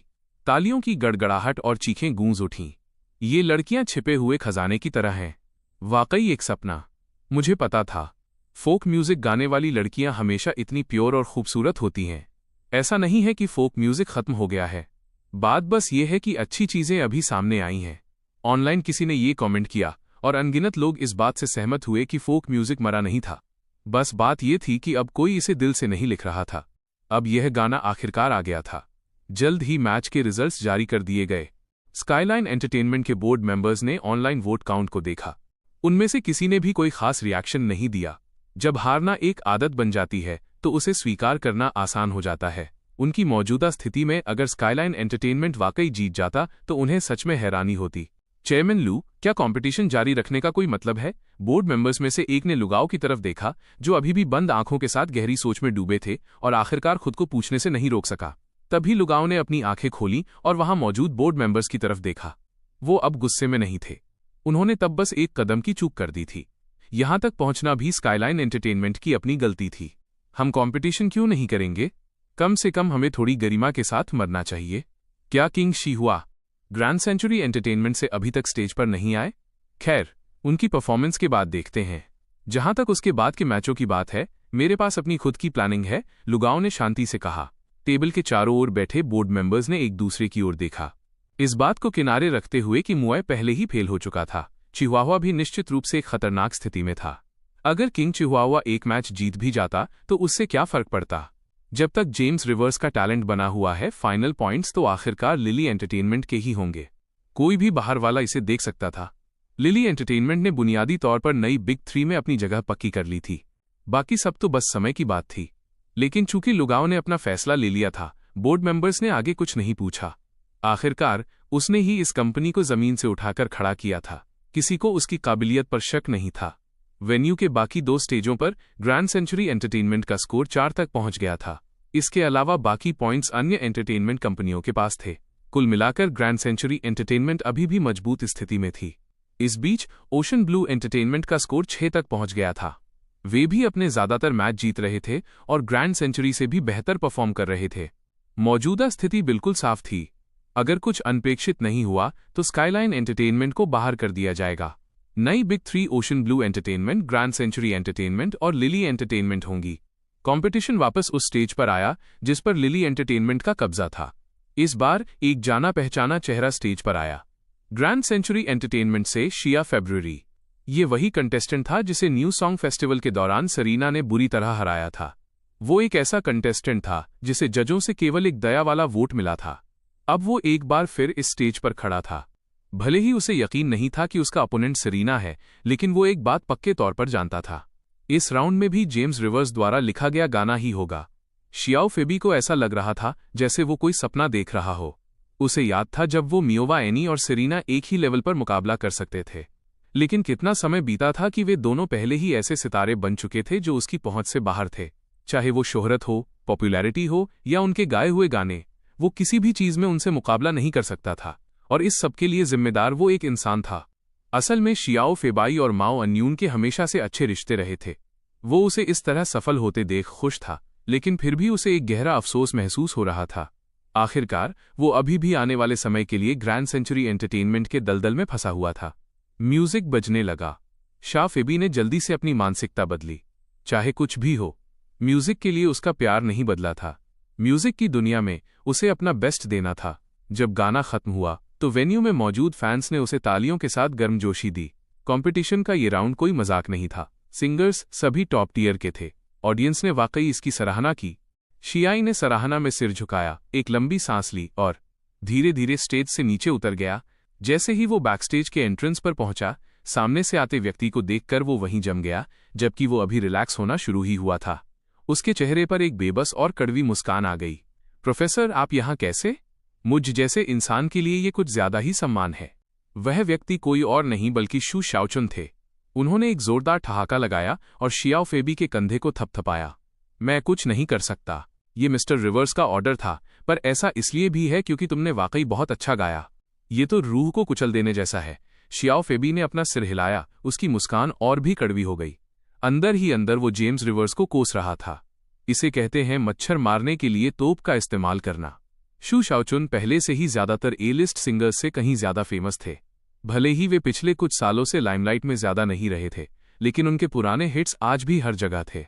अब ऊपर से जेम्स रिवर्स का गाना शियाओ फेबी समझ नहीं पा रहा था कि इसे कैसे डिस्क्राइब करे। ये पूरी तरह से ओवरकिल था। शियाओ चैन अपना माइक्रोफोन थामे स्टेज पर कदम रख चुके थे। उम्मीद के मुताबिक पूरा वेन्यू चीखने चिल्लाने की लहरों से गूंज उठा। शियाओ फेबी ने स्टेज की तरफ चमकते हुए शियाओ चैन को मुड़कर देखा और अपना मन बना लिया। उसने अपने दांत भींचे और खुद से फुसफुसाया, भाड़ में जाए ये सब, मैं चाहे जो हो जाए, अब ये जहाज छोड़ रहा हूं। ग्रैंड सेंचुरी एंटरटेनमेंट, मुझे माफ करो, यहां तो अब कुत्ता भी न रुके। शियाओ चैन की मौजूदगी ने शियाओ फेबी की हिम्मत पूरी तरह तोड़ दी थी। उसने पहले दो दीवास के बीच का मुकाबला पर्सनली एक्सपीरियंस नहीं किया था, इसलिए उसने लिली एंटरटेनमेंट के उस भारी दबाव को महसूस नहीं किया था। लेकिन अब जब वो खुद शू शाओचुन का सामना कर रहा था, तो उसे एहसास हुआ कि यह ऐसी लड़ाई है जिसे वो कभी नहीं जीत सकता। जीत की एक छोटी सी उम्मीद भी नहीं थी। इस एहसास ने उसके दिल में पहले से मौजूद शक के बीज को तुरंत जड़ पकड़ने और पनपने का मौका दे दिया। अगर वो म्यूजिक से प्यार करता है तो उसे हर हाल में ग्रैंड सेंचुरी एंटरटेनमेंट छोड़ना ही होगा। चाहे उसे भारी भरकम टर्मिनेशन फीस ही क्यों न भरनी पड़े, वो यहां से जाएगा। एक बार बाहर निकलने के बाद अगर लिली एंटरटेनमेंट उसे अपना ले तो बहुत अच्छा होगा। अगर नहीं तो वो अपने म्यूजिक करियर को जिंदा रखने के लिए कोई भी रास्ता ढूंढेगा। हालांकि उसे यकीन था कि लिली एंटरटेनमेंट उसे जरूर चाहेगी, क्योंकि उनके विचार एक जैसे थे। सामने स्टेज पर ऑडियंस का लगातार शोर अभी भी गूंज रहा था। शियाओ फेबी ने ऊपर देखा, जहां स्क्रीन पर गाने का टाइटल आया था, एक्टर। जैसे ही बैकिंग ट्रैक शुरू हुआ, ऑडियंस धीरे धीरे शांत हो गई। शियाओ चैन ने तुरंत गाने के इमोशन को पकड़ लिया। अनोखे लिरिक्स और उनकी सिग्नेचर आवाज के कॉम्बिनेशन ने ऐसा एहसास कराया जैसे ये गाना सिर्फ उन्हीं के लिए बनाया गया हो। शियाओ फेबी मंत्रमुग्ध होकर सुन रहा था। हैरानी की बात नहीं कि ये सभी लोग लिली एंटरटेनमेंट ज्वाइन करना चाहते थे। यही जवाब था। एक सिंगर चाहे कितना भी अच्छा क्यों ना हो, उसे वाकई चमकने के लिए एक ऐसे गाने की जरूरत होती है जो खास तौर पर उसके लिए बना हो। सिंगर और गाना हमेशा एक दूसरे के पूरक होते हैं। हर फेमस सिंगर का एक ऐसा क्लासिक गाना होता है जिसे कोई दूसरा पार नहीं कर सकता, और यही लिली एंटरटेनमेंट का जादू था। जेम्स रिवर्स हमेशा उन सभी के लिए एक परफेक्ट गाना बना सकते थे। गाना एक्टर ने उन नेटिजन्स के दिलों को तुरंत चकनाचूर कर दिया जो अभी clouds and smoke turn to rain से शांत हुए थे। वे तुरंत भावनाओं से ओत-प्रोत हो गए। जिंदगी बस एक स्क्रिप्ट है और हम सब अपनी अपनी जिंदगी में बस एक्टर्स हैं। मैं सोच रहा हूं कि ऐसे लिरिक्स लिखने के काबिल होने के लिए किसी को किस दौर से गुजरना पड़ता होगा। रुको, क्या तुम कह रहे हो कि सेरीना एक एक्ट्रेस है? हाँ, बकवास बंद करो। मेरा साफ मतलब था कि पुराने श्वे आखिर किस दौर से गुजरे कि जेम्स रिवर्स ने उनके लिए ऐसा गाना लिखा। पता चला है कि पुराना ही हमेशा चोट खाता है। असल में समय के साथ हम में से हर कोई एक एक्टर बन गया है जो अलग अलग मुखौटों के पीछे अपनी जिंदगी जी रहा है। मैं अपने ऊपर वाले बंदे को सैल्यूट करता हूं। गाना परत दर परत बनता गया, लिरिक्स की हर लाइन दिल में गहराई तक उतर रही थी। इसने ऑडियंस के इमोशंस को रॉक बॉटम तक खींच लिया, फिर उन्हें वापस ऊपर उठाया और फिर से कुचल दिया। शियाओ चेन पूरी तरह से एक्टर में डूबे हुए थे। जेम्स रिवर्स का ये गाना वाकई सिर्फ उनके लिए बना था, ठीक वैसे ही जैसे लू रूइंग्स के लिए बाद में बना था। उन्हें गाना मिलते ही ये बात पता चल गई थी कि लिली एंटरटेनमेंट ज्वाइन करना उनकी जिंदगी का सबसे अच्छा फैसला था। गाना अपने क्लाइमैक्स पर पहुंचा। शू शाओचुन ने माइक पर अपनी पकड़ ढीली की और फिर उसे कस लिया। उनकी अनूठी आवाज एक बार फिर गूंजी। ये पूरी तरह से लेवल 1 का वाइप आउट है। बैकस्टेज शियाओ फेबी एक कड़वी मुस्कान के साथ अपना सिर हिलाता रहा। अपने डेब्यू के बाद से उसने 2 बार ऐसा महसूस किया था, एक बार सेरीना की करेज की परफॉर्मेंस और दूसरी आज शू शाओचुन का एक्टर। वो खुशकिस्मत था कि उसने दोनों बार पहले परफॉर्म किया था। वो सोच भी नहीं सकता था कि अगर वे पहले जाते तो वो उनके बाद कैसे परफॉर्म करता। उसका कॉन्फिडेंस पूरी तरह चकनाचूर हो गया होता। आखिरकार पिछली एक्ट की बराबरी न कर पाना बेहद शर्मनाक होता है। स्टेज पर शू शाओचुन ने अपना गाना खत्म किया। उन्होंने भीड़ की तरफ हाथ हिलाया और बाहर चले गए। बैकस्टेज शियाओ फेबी ने शू शाओचुन को पास आते देखा। वो 1 सेकंड के लिए जम गया, फिर सोचा और आगे बढ़ा। प्रोफेसर शू, क्या लिली एंटरटेनमेंट अभी भी हायरिंग कर रहा है? ये सुनकर शू शाओचुन ने उन्हें एक हैरान कर देने वाली नजर दी, फिर जल्दी से एक समझदारी भरी मुस्कान दी। शायद, लेकिन तुम्हें मिस्टर रिवर्स से बात करनी होगी। मुझे तुमसे काफी उम्मीदें हैं नौजवान। शियाओ चेन शियाओ फेबी के इरादों को भांप गए थे। उन्होंने मुस्कुराते हुए उसके कंधे को थपथपाया। इस 20 कुछ साल के बच्चे को आखिरकार समझ आ गई थी। मिस्टर रिवर्स, मैं समझ गया। Thank you professor shoe. Xiao फेबी 1 second के लिए हिचकिचाया, फिर उसे एहसास हुआ कि जिस मिस्टर रिवर्स का जिक्र शू शाओचुन ने किया वो जेम्स रिवर्स ही थे। जेम्स रिवर्स के बारे में उसकी धारणा अभी भी उन्हें एक युवा टैलेंटेड उभरते हुए कलाकार के रूप में देखने तक सीमित थी। अब अचानक उसे समझ आया, है ना? वो आदमी एक बिग 3 कंपनी का बॉस बनने वाला था। वो इमोशनल हुए बिना नहीं रह सका। वे एक ही उम्र के थे। अंतर इतना बड़ा कैसे हो सकता था? अगर जेम्स रिवर्स को पता होता कि वो क्या सोच रहा है तो उनके पास कहने के लिए निश्चित रूप से कुछ होता। आखिर तुम एक चलते फिरते चीट कोड से अपनी तुलना क्यों कर रहे हो? ये तो खुद मुसीबत मोल लेने वाली बात है। फेबी, तुम यहां सुध बुध खोकर क्यों खड़े हो? जैसे ही शियाओ फेबी अपनी सोच में डूबे हुए थे, तभी एक और आवाज उनके कानों तक पहुंची। उन्होंने ऊपर देखा और एक बार फिर वहीं जम गए। चिहुआ, अब तुम्हारी बारी है। सही कहा, मैं ये देखने आया हूं कि नई पीढ़ी कितनी ताकतवर हो गई है, चिहुआ ने मुस्कुराहट के साथ कहा। फिर उन्होंने लिली एंटरटेनमेंट के कमरे की ओर देखा और भावनाओं के साथ आह भरी। मैंने कभी नहीं सोचा था कि वो दिन आएगा जब मुझे जूनियर्स के खिलाफ मुकाबला करने के लिए वापस बुलाया जाएगा। सच कहूं तो अगर मैं जीतता हूं तो ये उम्मीद के मुताबिक होगा, लेकिन अगर मैं हार गया तो मैं मजाक का पात्र बन जाऊंगा। शिया ने कोई जवाब नहीं दिया, मुख्य रूप से इसलिए क्योंकि वो नहीं जानते थे कि क्या कहें। उनका दिल तेजी से धड़क रहा था। चिहुआ आज के दौर के किंग थे।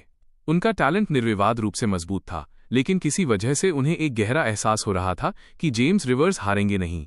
ठीक है, मैं अब चल रहा हूं। चिहुआ ने शिया के मन के संघर्ष को भांप लिया, लेकिन उन्होंने इस पर ज्यादा ध्यान नहीं दिया। आखिरकार वो खुद जानते थे कि जेम्स रिवर्स 1000 साल में एक बार पैदा होने वाले कुदरत के करिश्मे, फ्रीक ऑफ नेचर की तरह थे। कोई नहीं जानता था कि इस बार जेम्स रिवर्स ने अपनी आस्तीन में कौन सी चाल छिपा रखी है। जैसे ही चिहुआ स्टेज पर आए, पूरा वेन्यू चीखों से गूंज उठा। 10,000 से ज्यादा लोग उन्हें चीयर करने के लिए खड़े हो गए। ये जमीन हिला देने के लिए काफी था। दीवा मुइवे के बाद यह दूसरे हैवीवेट कंटेस्टेंट थे। इसका मतलब था कि यह मुकाबला इतिहास के पन्नों में दर्ज होने वाला था। इस राउंड में चिहुआ ने साइज ऑफ साउंड नाम का एक क्लासिक कैंटोनीज गाना परफॉर्म किया। उनके अनोखे स्वर के साथ जुड़ी उस क्लासिक धुन ने तुरंत ऑडियंस में मौजूद हर किसी के कानों को जीत लिया। एक किंग आखिर किंग ही होता है, उन्हें प्यार न करना नामुमकिन था। बैकस्टेज जेम्स रिवर्स कंपटीशन देख रहे थे। जब उन्होंने चिहुआ को स्टेज पर जाते देखा तो वो मुस्कुराने लगे। आखिरकार, मैं बहुत समय से इसका इंतजार कर रहा था। जेम्स रिवर्स जानते थे कि इस राउंड के बाद म्यूजिक इंडस्ट्री में लिली एंटरटेनमेंट का कोई और राइवल नहीं बचेगा। चिहुआ की मौजूदगी ने हर एंटरटेनमेंट कंपनी को यह संकेत दे दिया था कि ये मैच पूरी इंडस्ट्री की भविष्य की दिशा तय करेगा। अगर पहले मुइवे की हार लिली एंटरटेनमेंट के शक्तिशाली उदय को दिखाती थी, तो इस मैच का नतीजा पदानुक्रम हायरार्की में लिली एंटरटेनमेंट की जगह पक्की कर देगा। एक क्लासिक कैंटोनीज गाना, ये आखिरी चुनौती थी जो चिहुआ जेम्स रिवर्स के सामने ला रहे थे, और ये सबसे कठिन भी थी। बिल्कुल लेटर गाने की तरह एक क्लासिक हमेशा क्लासिक रहता है, क्योंकि वो समय बीतने के बाद भी प्रासंगिक रहता है। इसके और बाकी गानों के बीच सबसे बड़ा अंतर यह है कि दूसरे गाने बस कुछ समय का ट्रेंड होते हैं, उनमें टिके रहने वाली रूह नहीं होती। अपना गाना खत्म करने के बाद चिहुआ उस स्टेज पर खड़े थे जहां वो बहुत समय बाद आए थे। ऑडियंस की तरफ देखते हुए उन्हें धुंधली सी अपने जवानी के दिनों की झलक दिखाई दी, खासकर आज जब वो एक चैलेंजर की भूमिका निभा रहे थे। इसने उन पुरानी भावनाओं को वापस जगा दिया। समय किसी का इंतजार नहीं करता, नई पीढ़ी हमेशा पुरानी से आगे निकल जाती है, ठीक उसी गाने की तरह जो उन्होंने अभी गाया था। केवल साइज ऑफ साउंड, आवाज की आह शेष रह गई थी। नीचे मौजूद भीड़ पागल हो गई थी। वे चिल्ला चिल्लाकर चिहुआ का नाम ले रहे थे और कई लोगों की आंखों में आंसू आ गए थे। जब से मुइवे, चिहुआ और बाकी लोगों ने अपने अलग अलग करियर पर ध्यान देना शुरू किया था, ऑडियंस ने लंबे समय के बाद इस तरह के म्यूजिक का आनंद लिया था। भले ही जेम्स रिवर्स बाद में आए थे, लेकिन जो इमोशनल प्रभाव, रेजोनेंस वो लेकर आए, वो इन दिग्गजों द्वारा जगाई गई यादों, नॉस्टैल्जिया से अलग था। इंसान पुरानी यादों से जुड़ा रहने वाला जीव है। इन सितारों की मौजूदगी ने उनकी उस चाहत को पूरा कर दिया। द वॉइस ऑफ अमेरिका के इस सीजन ने उनकी सभी उम्मीदों को पार कर दिया था। म्यूजिक रुक गया। भीड़ के कान फाड़ देने वाले शोर के बीच चिहुआ अनिच्छा से स्टेज से नीचे उतरे। बैकस्टेज आते ही उन्होंने उस कमरे की ओर देखा जहां लिली एंटरटेनमेंट की टीम थी। इस बार वो खुद को एक अजीब सी उत्सुकता महसूस करने से नहीं रोक सके। चिहुआ जैसे मुकाम पर पहुंच चुके इंसान के लिए जेम्स रिवर्स भला क्या सरप्राइज देंगे? तकनीकी रूप से वो ग्रैंड सेंचुरी एंटरटेनमेंट के साथ जुड़े थे, लेकिन उनका नाम सिर्फ कागजों पर था। वो बहुत पहले ही इंडिपेंडेंट हो सकते थे। इसलिए इस मैच के लिए वो इस बात को लेकर ज्यादा उत्सुक थे कि उनका अपोनेंट कौन होगा और गाना कैसा होगा। तभी लिली एंटरटेनमेंट के कमरे का दरवाजा खुला। एक शानदार और वीरतापूर्ण आभा, हीरोइक ऑरा वाला व्यक्ति बाहर निकला। जब चिहुआ ने उन्हें देखा तो वो तुरंत जम गए। जब वो व्यक्ति उनके पास तक चलकर आया, तब जाकर आखिरकार उनकी सुध वापस आई। उन्होंने अविश्वास में वो नाम पुकारा, किंग लू। हे योंगची, तुमने बहुत अच्छा गाया। मैं वाकई इसमें अपने जवानी के दिनों की परछाई देख सकता हूं। चिहुआ ने कभी नहीं सोचा था कि जेम्स रिवर्स इतने शातिर निकलेंगे। उन्होंने ये भी उम्मीद नहीं की थी कि किंग लू वाकई लिली एंटरटेनमेंट ज्वाइन कर लेंगे। किंग लू पुरानी पीढ़ी के एक लीजेंड थे और चिहुआ के व्यक्तिगत आदर्श आइडल थे। अपने ही आदर्श के खिलाफ खड़े होकर चिहुआ पूरी तरह सुन्न पड़ गए थे। उन्होंने सोचा था कि वो जेम्स रिवर्स के सामने चुनौती पेश कर रहे हैं, लेकिन पता चला कि उन्हें उनके ही आदर्श के सामने चुनौती दी जा रही है। क्या वो फिर से एक नौसिखिए रुकी की तरह महसूस नहीं कर रहे थे? उन्होंने सोचा कि जेम्स वाकई बहुत ज्यादा कर रहे हैं। अपने ही आदर्श को अपना सेट क्रश करने के लिए बाहर भेजना ये वाकई अवाक कर देने वाला था। चिहुआ कुछ देर तक हकलाते रहे। आखिरकार लाल चेहरे के साथ वो किसी तरह बोल पाए, किंग लू, मुझे वाकई उम्मीद नहीं थी कि आप होंगे। मैं तो यहाँ बुनियादी तौर पर बस आपसे सीखने आया हूँ। ऐसा मत कहो ची। अच्छे म्यूजिक की कोई सीमा नहीं होती और उसकी कोई उम्र नहीं होती। एक अच्छा गाना, बस एक अच्छा गाना होता है। तुम्हारी साइज ऑफ साउंड ने मुझे गहराई तक छू लिया। मैं इसमें रूह को महसूस कर सकता था। यह वाकई बेहतरीन था। तारीफ के लिए शुक्रिया बड़े भाई लू। मैं भी आपके गाने का बहुत बेसब्री से इंतजार कर रहा हूँ। चिहुआ, जो अब आखिरकार शांत हो गए थे, किंग लू की तारीफ पाकर बेहद खुशी महसूस कर रहे थे। उनका दिल खुशी से झूम रहा था। इसके अलावा अपने आदर्श का नया गाना सुनने के लिए वो जरूरत से ज्यादा एक्साइटेड थे। वो सचमुच किंग लू का म्यूजिक सुनकर ही बड़े हुए थे। ठीक है, अभी के लिए यादें ताज़ा करना काफी है। मैं पहले स्टेज की तरफ बढ़ता हूँ। किंग लू ने सिर हिलाया। फिर वो मुड़े और स्टेज की ओर चल दिए। चिहुआ ने किंग लू की सधी हुई चाल को देखा। वो अब और भी ज्यादा एक्साइटेड थे। एक आदर्श आखिर आदर्श ही होता है। यहां तक कि उनकी पीठ भी बेहद कूल लग रही थी। इस बीच लाइव स्ट्रीम चैट में जब लोगों ने देखा कि लिली एंटरटेनमेंट को कौन रिप्रेजेंट कर रहा है, तो नेटिजन्स के दिल जैसे 10 की तीव्रता वाले भूकंप का अनुभव किया हो। वे शब्दों से परे हैरान थे। जब बॉस इस तरह की चालें चल रहा हो, तो भला कोई दूसरी एंटरटेनमेंट कंपनी कैसे टिक सकती है? किंग लू का लुक, ओ माय गॉड, वो अभी भी दिलों को धड़काने वाले इंसान हैं। चिहुआ, तो तुम जेम्स रिवर्स हो, राइट? वेट, किंग लू, सॉरी, मुझे लगता है कि अभी मेरी आवाज कुछ ज्यादा ही तेज थी। LMAO, हर कोई जानता है कि किंग लू चिहुआ के आदर्श हैं। जेम्स रिवर्स वाकई जानते हैं कि कैसे खेलना है। बेचारे चिहुआ। बर्फ की पंखुड़ियां फड़फड़ाती हैं। उत्तरी हवा सीटी बजाती है। दुनिया सफेद चादर में लिपटी एक विशाल विस्तार है। लिली एंटरटेनमेंट के कमरे के अंदर जेम्स रिवर्स ने शांति से अपना फोन एक तरफ रख दिया, लेकिन उनके चेहरे की मुस्कान छिपाना नामुमकिन था। सेरेना ने उन्हें उत्सुकता से देखा। तुमने अभी क्या पोस्ट किया? तुम इतने मजे में क्यों मुस्कुरा रहे हो? मुझे बस कुछ फनी याद आ गया। चलो शो देखते हैं। जेम्स रिवर्स ने अपनी हंसी रोकने की पूरी कोशिश की और जल्दी से टॉपिक बदल दिया। सेरेना ने जेम्स को उलझन भरी नजरों से देखा। उसे लग रहा था कि वो जरूर कोई शरारत कर रहे हैं। स्टेज पर म्यूजिक शुरू हो चुका था। किंग लू ने सहज अंदाज में रिदम को फॉलो किया और भीड़ के सामने अपनी बाहें फैला दी। नीचे खड़ी फीमेल फैंस तुरंत चीखों की एक लहर के साथ झूम उठीं। First class acting, first class singing, first class character. उनका लुक और आभा फर्स्ट क्लास से भी ऊपर थी। वो किंग लू थे। भले ही अब उनकी उम्र हो गई थी, लेकिन इसने उनके फैंस के दिलों में उनकी इमेज को बिल्कुल भी कम नहीं किया था। इसके बजाय इसने उन्हें एक और भी ज्यादा मैच्योर चार्म दिया था। उनके पीछे लगी विशाल स्क्रीन पर गाने का टाइटल आया, ऑब्सेस्ड इन सीक्रेट। ये एक और कैंटोनीज गाना था। वही भाषा, क्लासिक क्वालिटी का वही लेवल। एक पुराना राजा एक नए राजा के खिलाफ, आदर्श अपने ही फैन के खिलाफ। यह क्लासिक्स के बीच भी एक क्लासिक मुकाबला था। जैसे ही किंग लू की अनूठी, सौम्य और गहरी आवाज गूंजी, हर किसी का दिल एक पल के लिए धड़कना भूल गया। एक जाना पहचाना एहसास, एक जाना पहचाना फॉर्मूला। जो चीजें बदली थीं, वे थीं उनकी उम्र और ये नया गाना। गाने ने हर किसी को तुरंत मंत्रमुग्ध कर दिया। इसने अनगिनत लोगों के दिलों में यादें ताज़ा कर दीं। उन सभी को ऐसा लगा जैसे वे अपनी जवानी के दिनों में वापस आ गए हों। गाना बहुत अच्छा है, और जैसा कि उम्मीद थी, केवल किंग लू ही इसे वो खास रूह दे सकते हैं। अपनी तरह का इकलौता। कोई भी कवर वर्जन इस वाइब की बराबरी कभी नहीं कर पाएगा। क्लासिक को सलाम। आज रात वाकई क्लासिक्स की रात है। सच में जेम्स रिवर्स जानते हैं कि किसे चुनना है। यहां कोई पक्षपात नहीं है। चाहे कोई भी ये गाना गाए, वो किंग लू के वर्जन जितना रूहानी नहीं होगा। उनकी आवाज मैग्नेटिक है। वो इतने इमोशन के साथ गाते हैं, रोमांटिक और वार्म, फिर भी उसमें उदासी का एक स्पर्श है। इसने सीधे मेरी रूह से बात की। नेटिजन्स पुरानी यादों में खो रहे थे। यहां तक कि बैकस्टेज खड़े चिहुआ भी स्टेज पर किंग लू को देखकर पूरी तरह मंत्रमुग्ध थे। इस गाने को सुनते हुए उन्हें ऐसा लग रहा था जैसे वे वापस एक सीडी प्लेयर के सामने बैठकर दिन रात अपने आदर्श को देख रहे हों। तब उन्होंने सपना देखा था कि एक दिन वे अपने आदर्श के साथ एक ही स्टेज पर खड़े होंगे। अब ऐसा लग रहा था कि वो इच्छा आखिरकार पूरी हो गई है। स्काईलाइन एंटरटेनमेंट की मीटिंग रूम में जैसे ही किंग लू को देखा, सारा सीनियर मैनेजमेंट भावहीन और पराजित हो गया। हम थक गए हैं, बस अब सब कुछ जल जाने दो। ये दुनिया इस लायक नहीं है। उन्होंने सोचा था कि किंग चिहुआ कम से कम मुकाबला तो करेंगे। किसने सोचा था कि वो एक सेकंड भी नहीं टिक पाएंगे। उन्होंने फिर से लुगाव की ओर देखा। उनकी आंखों का मतलब बिल्कुल साफ था। ठीक है, हमने बहुत संघर्ष कर लिया।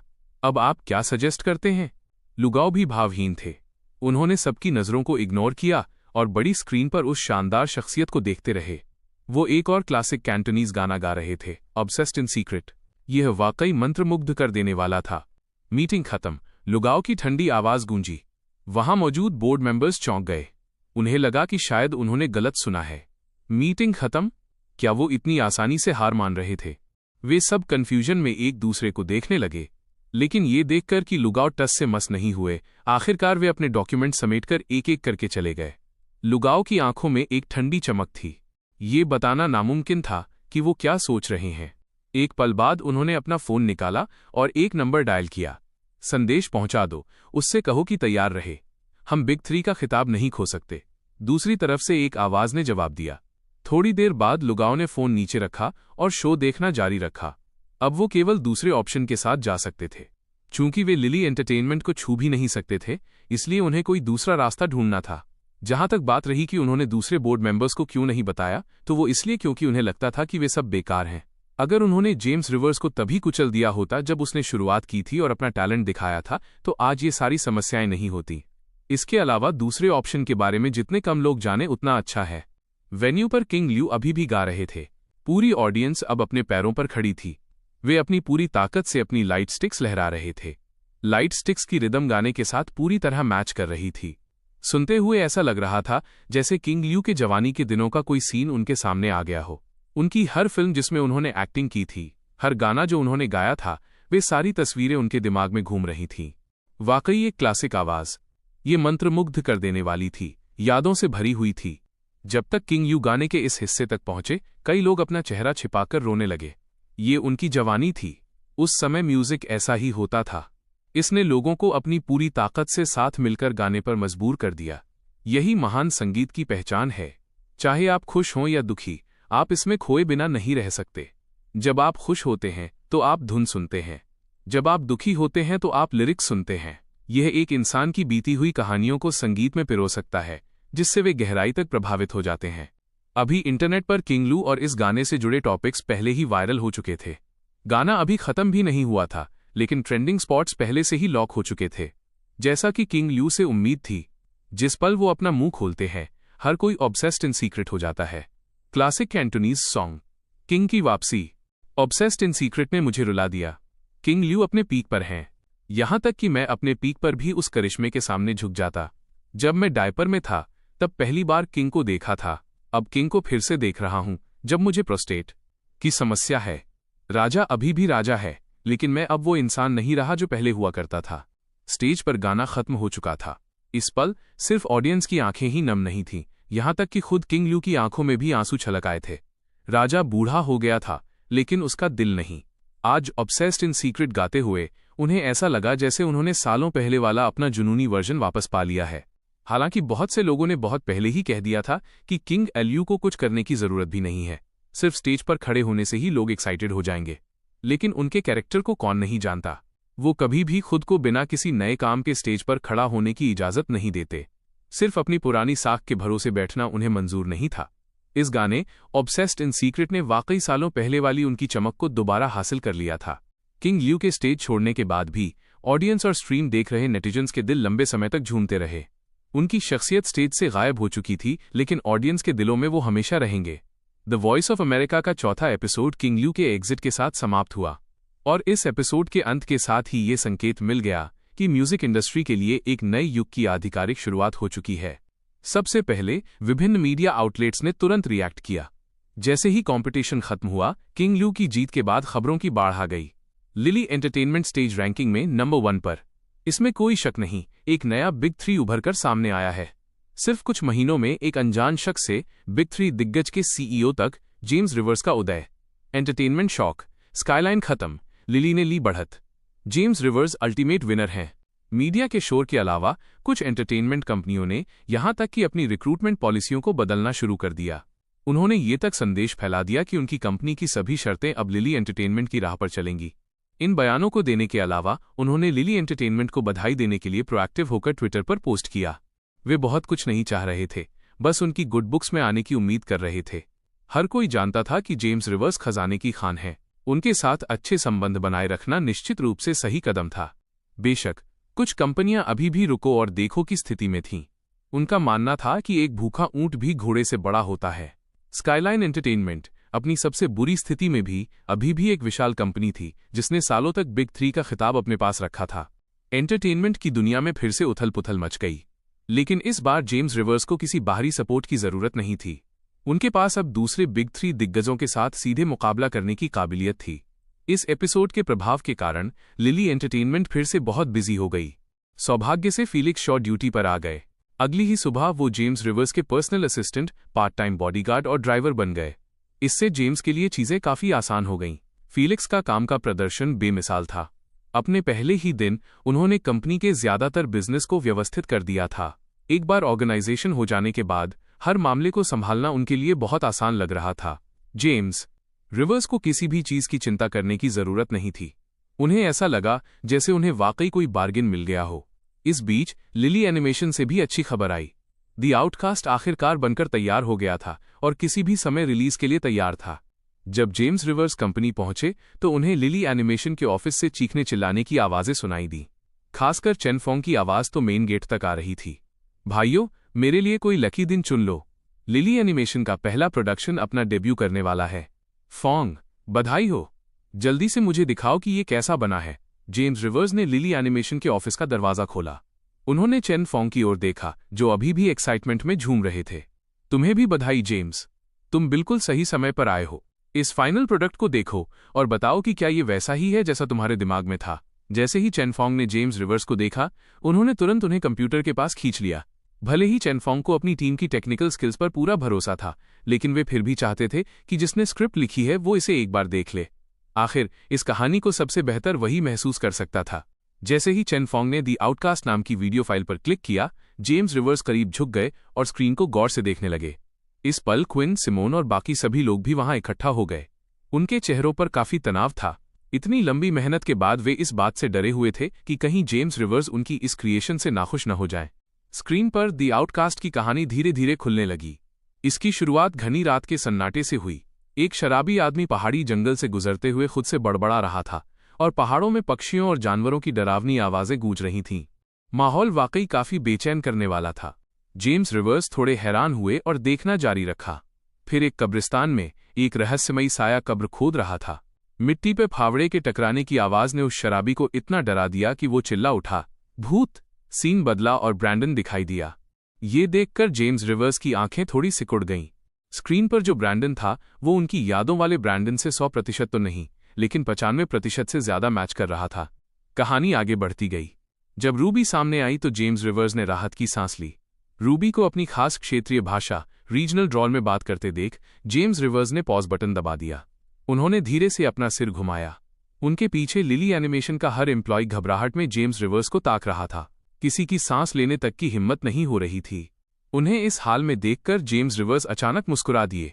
बेहतरीन काम है सब लोग, ये रिलीज के लिए तैयार है। उनके इतना कहते ही ऑफिस में खुशियों की लहर दौड़ गई। इस एनिमेशन को बनाने में उन्होंने महीनों का खून पसीना एक किया था। अब जब ये टेस्ट में पास हो गया था तो वे भला खुश क्यों न होते। फोंग, तुमने इसके प्रमोशन और रिलीज का क्या प्लान बनाया है? जेम्स रिवर्स ने मुस्कुराहट के साथ पूछा। उन्हें उम्मीद नहीं थी कि उनके सामने मौजूद ये लोग वाकई ऐसा एनिमेशन बना लेंगे जिसकी डिटेल्स उनकी यादों वाले ओरिजिनल दी आउटकास्ट से जरा भी कम नहीं थीं। जेम्स, तुम्हें क्या लगता है? मैंने सारी तैयारियां कर ली हैं। विल और उसकी टीम का प्रोजेक्ट दिसंबर की शुरुआत में प्रमोशन शुरू करने वाला है। हम भी अपना प्रमोशन उसी दिन रखेंगे। जब वे रिलीज करेंगे तभी हम भी रिलीज करेंगे। क्या तुम्हें इस बात का डर नहीं है कि ऐसा करने से हम उनके सामने दब जाएंगे? दी अबव ऑल बीइंग्स मेरी ही क्रिएशन थी। क्या तुम्हें लगता है कि मुझे उसकी स्क्रिप्ट रग रग से नहीं पता? और इसके अलावा मुझे नहीं लगता कि वे हमसे बेहतर कुछ बना पाएंगे। मुझे अब पूरा कॉन्फिडेंस है कि दी आउटकास्ट उन्हें कुचल देगा। चेनफोंग जोर से हंसे। उनका वो घमंडी चेहरा देखकर जेम्स रिवर्स का मन उन्हें एक मुक्का मारने का हुआ। लेकिन जब हम प्रमोशन शुरू करेंगे तो मुझे तुम्हें और सरीना को थोड़ी तकलीफ देनी पड़ेगी। हा हा। चेनफोंग के सुर बदल गए और उन्होंने अपना सिर खुजलाते हुए ये बात जोड़ी। जेम्स रिवर्स ने उन्हें एक नजर दी। अभी तो तुम बड़ी बड़ी बातें कर रहे थे, अब पीछे क्यों हट रहे हो? तुम वाकई अजीब हो। इस बीच रिवर सिटी के ही एक दूसरे स्टूडियो में विल और रेबेका ने अपना ट्रेलर पूरा कर लिया था। हालांकि रेबेका के चेहरे पर अभी भी उदासी छाई हुई थी। कंप्यूटर पर फाइनल कट को देखते हुए वो फिर से चेनफोंग के बारे में सोचने लगी। जब से उसे पता चला था कि चेनफोंग एक अमीर वारिस हैं, वो पछतावे से भर गई थी। जैसे जैसे जेम्स रिवर्स की शोहरत आसमान छू रही थी, उसका पछतावा अब कड़वाहट में बदल चुका था। उसने शुरू में सोचा था कि चेनफोंग का फैमिली बैकग्राउंड विल जैसा ही होगा। आखिर जब चेनफोंग उसे डेट कर रहे थे तो उन्होंने कभी ऐसा दिखावा नहीं किया कि उनके पास पैसा है। वो हमेशा एक सादा जीवन जीते थे और किसी साधारण इंसान की तरह दिखते थे। ऐसे में वो विल को क्यों न चुनती, जो देखने में ज्यादा अच्छा था। ऊपर से जेम्स रिवर्स तब इतने फेमस नहीं थे जितने अब हैं, और वो घरेलू हिंसा के उस स्कैंडल में भी फंसे हुए थे। जब उसने देखा कि जेम्स रिवर्स चेनफोंग के बेस्ट फ्रेंड हैं, तो उसे लगा कि वो सिर्फ चेनफोंग को नीचे ही गिराएंगे। उस समय के हालातों ने उसे चेनफोंग के दोस्त पर से भी सारा भरोसा उठाने पर मजबूर कर दिया था। एक गलत कदम और सब कुछ बदल गया। ये ख्याल जब भी रेबेका के दिमाग में आता, वो पछतावे से भर जाती। उसे चेनफोंग से भी नफरत महसूस होती थी। एक अमीर लड़का भला किसी सच्चे आशिक की तरह नाटक क्यों करेगा? पछतावा अब बेकार था, नुकसान हो चुका था। रेबेका ने स्क्रीन पर ट्रेलर को देखा और पूछा, विल, ट्रेलर कल आ रहा है? क्या सारे विज्ञापन और सब कुछ सही जगह पर हैं? और क्या हम प्रमोशन के लिए किसी सेलिब्रिटी को ला पाए? सब तैयार है बेकी, फिक्र मत करो। ये एनिमेशन सुपरहिट होने वाला है और मैंने प्रोमो के लिए एनिमेशन की दुनिया के कुछ सबसे मशहूर इन्फ्लुएंसर्स को हायर किया है, विल ने कॉन्फिडेंस के साथ कहा। लेकिन चेनफोंग की तरफ का क्या? मत भूलो कि जेम्स रिवर्स ने तब क्या कहा था, और उनकी मौजूदा शोहरत को देखते हुए उनका प्रमोशन हमारे मुकाबले कहीं ज्यादा असरदार होगा। रेबेका के चेहरे पर अभी भी कड़वाहट थी। उसे उस दिन की जेम्स रिवर्स की वो चुभने वाली आवाज याद आ रही थी। आखिर उनके उस मुझे थोड़ा बहुत पता है कहने का क्या मतलब था? जानते हो या नहीं, उनका वो मुझे थोड़ा बहुत पता है कहना वाकई दिमाग खराब करने वाला था।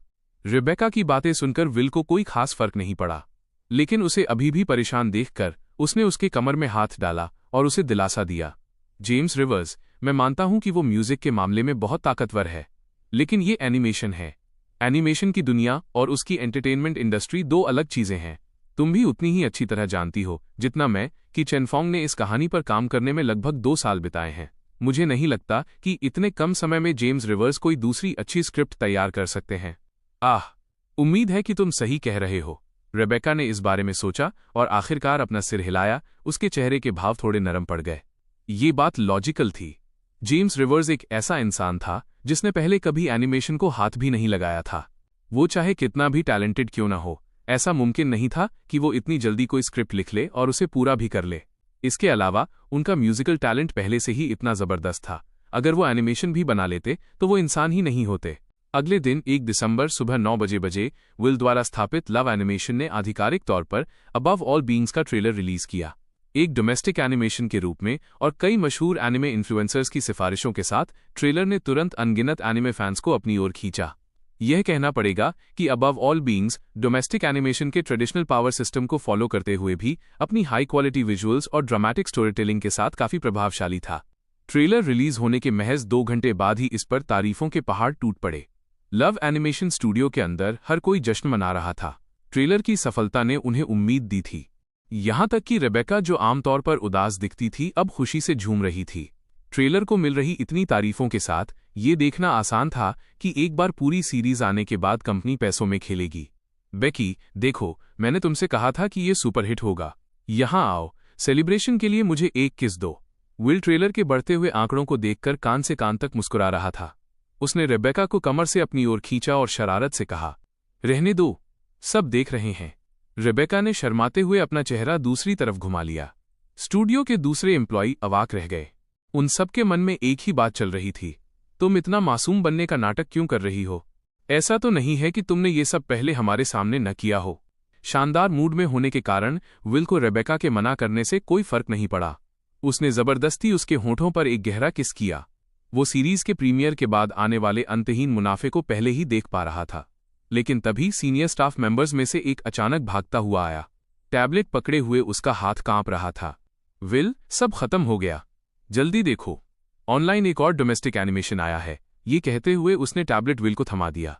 अभी भी घमंड में डूबे विल ने अपनी भवें सिकोड़ी।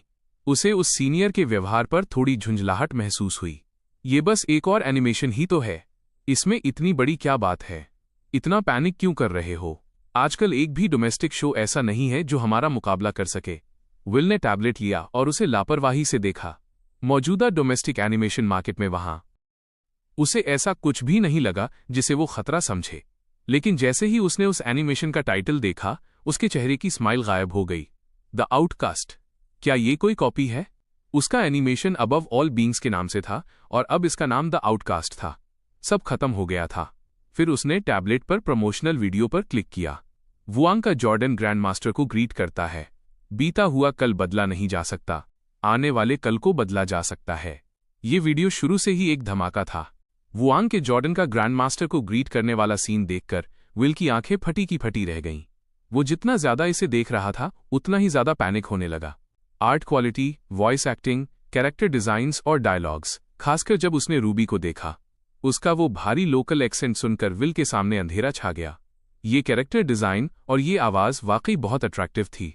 जब तक विल का ध्यान वापस आया, उसने एक और आइकॉनिक सीन देखा, ब्रैंडन का चांदनी रात में बर्ड वॉकिंग वाला इंसिडेंट।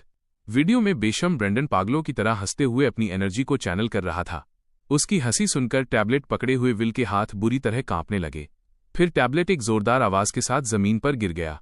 डोमेस्टिक एनिमेशन की उम्मीद, अगर अबव ऑल बीइंग सिर्फ पुराने एनिमेशन का एक मॉडिफिकेशन था, तो ये द आउटकास्ट यकीनन एक नया स्टैंडर्ड था। कौन? आखिर ये है कौन? विल यकीन न होने वाली आवाज में बुदबुदाया। उसने जल्दी से जमीन से टैबलेट उठाया और अपलोडर की प्रोफाइल पर क्लिक किया, और तभी उसकी दुनिया में पूरी तरह अंधेरा छा गया। वो फर्श पर ढह गया। विल, रेबेका चिल्लाई। उसे भी महसूस हो गया था कि कुछ बहुत गलत हुआ है। उसने फर्श पर बैठे विल की परवाह नहीं की और टैबलेट झपट लिया। 1 सेकंड बाद वो भी अपनी जगह जम गई। Uploader lily animation. अब तक शायद हर कोई जान चुका था कि लिली का क्या मतलब है, लेकिन रेबेका को फिर भी यकीन नहीं आ रहा था और उसने ट्विटर खोला। उसने जेम्स रिवर्स और सेरेना के अकाउंट्स चेक करना शुरू किया। फिर वो भी फर्श पर गिर पड़ी। जेम्स रिवर्स और सेरेना दोनों के अकाउंट्स पर लेटेस्ट पोस्ट एक ही था। लिली एनिमेशन की शुरुआत, द आउटकास्ट। ट्रेलर अब बाहर आ चुका है। मुझे उम्मीद है कि आप सब इसे देखेंगे। मैं गारंटी दे सकता हूं कि ये एक ऐसा डोमेस्टिक एनिमेशन है जिसे आप इग्नोर नहीं कर सकते। डिटेल्स के लिए प्लीज द आउटकास्ट के लिंक पर क्लिक करें। मुझे थोड़ा बहुत पता है। हाँ, क्या मजाक है। रेबेका एक साथ हंस और रो रही थी। ऐसा लग रहा था जैसे वो अपना दिमागी संतुलन खो चुकी है। आखिर में उसने अचानक टैबलेट उठाया और लिली एनिमेशन की कंपनी प्रोफाइल ढूंढकर उसे गौर से देखने लगी। वहां बोर्ड ऑफ डायरेक्टर्स के कॉलम में चेन फोंग का नाम साफ साफ लिखा था। फोन, मुझे उसे कॉल करना होगा। रेबेका के दिमाग में अब बस यही एक ख्याल था। वो पूरी तरह पछतावे से भरी हुई थी। वो चेन फोंग के साथ फिर से पैचअप करना चाहती थी। उसे यकीन था कि अगर वो थोड़ी बेचारी और कमजोर बनकर दिखाएगी तो चेन फोंग उसके साथ सुलह करने के लिए पक्का मान जाएगा। आखिरकार उनके साथ बिताए 1.5 साल के दौरान उसने उसके साथ बहुत अच्छा बर्ताव किया था। तुम क्या कर रही हो? पास बैठे विल ने रेबेका को ऐसी हरकतें करते देखा और उसके हाथ से फोन छीन लिया। उसने खून से सनी आंखों से उससे सवाल किया, दफा हो जाओ। ये सब तुम्हारी गलती है। तुम वही हो जिसने सब बर्बाद कर दिया। अगर तुम नहीं होते तो मैं आज भी चेन फोंग के साथ होती। ये कहते ही रेबेका फोन के लिए ऐसे झपटी जैसे उस पर कोई भूत सवार हो। वो दोनों वहीं ऑफिस में एक दूसरे से हाथापाई करने लगे। उसी वक्त इंटरनेट पर एक और लहर उठ रही थी। ये सिर्फ एनिमेशन की दुनिया नहीं थी। यहां तक कि जो लोग आमतौर पर एनिमेशन नहीं देखते थे उन्हें भी पता चल गया था कि एक नया डोमेस्टिक प्रोडक्शन रिलीज होने वाला है। नाम था द आउटकास्ट। ये सिर्फ जेम्स रिवर्स और सेरेना के प्रमोशन की वजह से नहीं था। यहां तक कि किंगलू, शिरशाओ चेन और बाकी लोगों ने भी ठीक उसी समय ट्विटर पर पोस्ट किया था। हर कोई एनिमेशन द आउटकास्ट को रेकमेंड कर रहा था।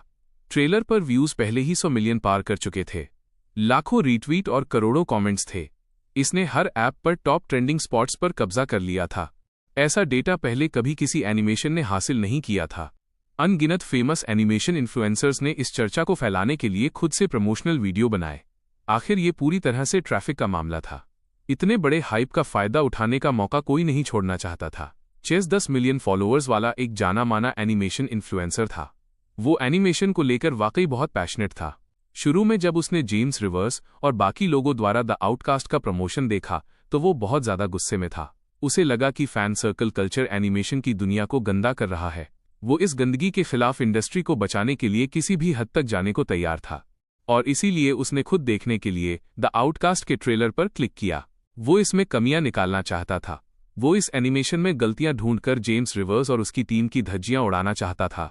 हालांकि एक बार जब उसने पूरा ट्रेलर देख लिया तो वो पूरी तरह दंग रह गया। काफी देर तक सुन रहने के बाद उसने मुश्किल से थूक निगला। आखिर में उसने ट्विटर पर पोस्ट किया और ट्रेलर का लिंक अटैच किया। शुरू में जब मैंने इतने सारे सेलिब्रिटीज को द आउटकास्ट को प्रमोट करते देखा तो मैं बहुत ज्यादा गुस्से में था। मुझे लगा कि ये हमारी एनिमेशन इंडस्ट्री पर एक धब्बा है।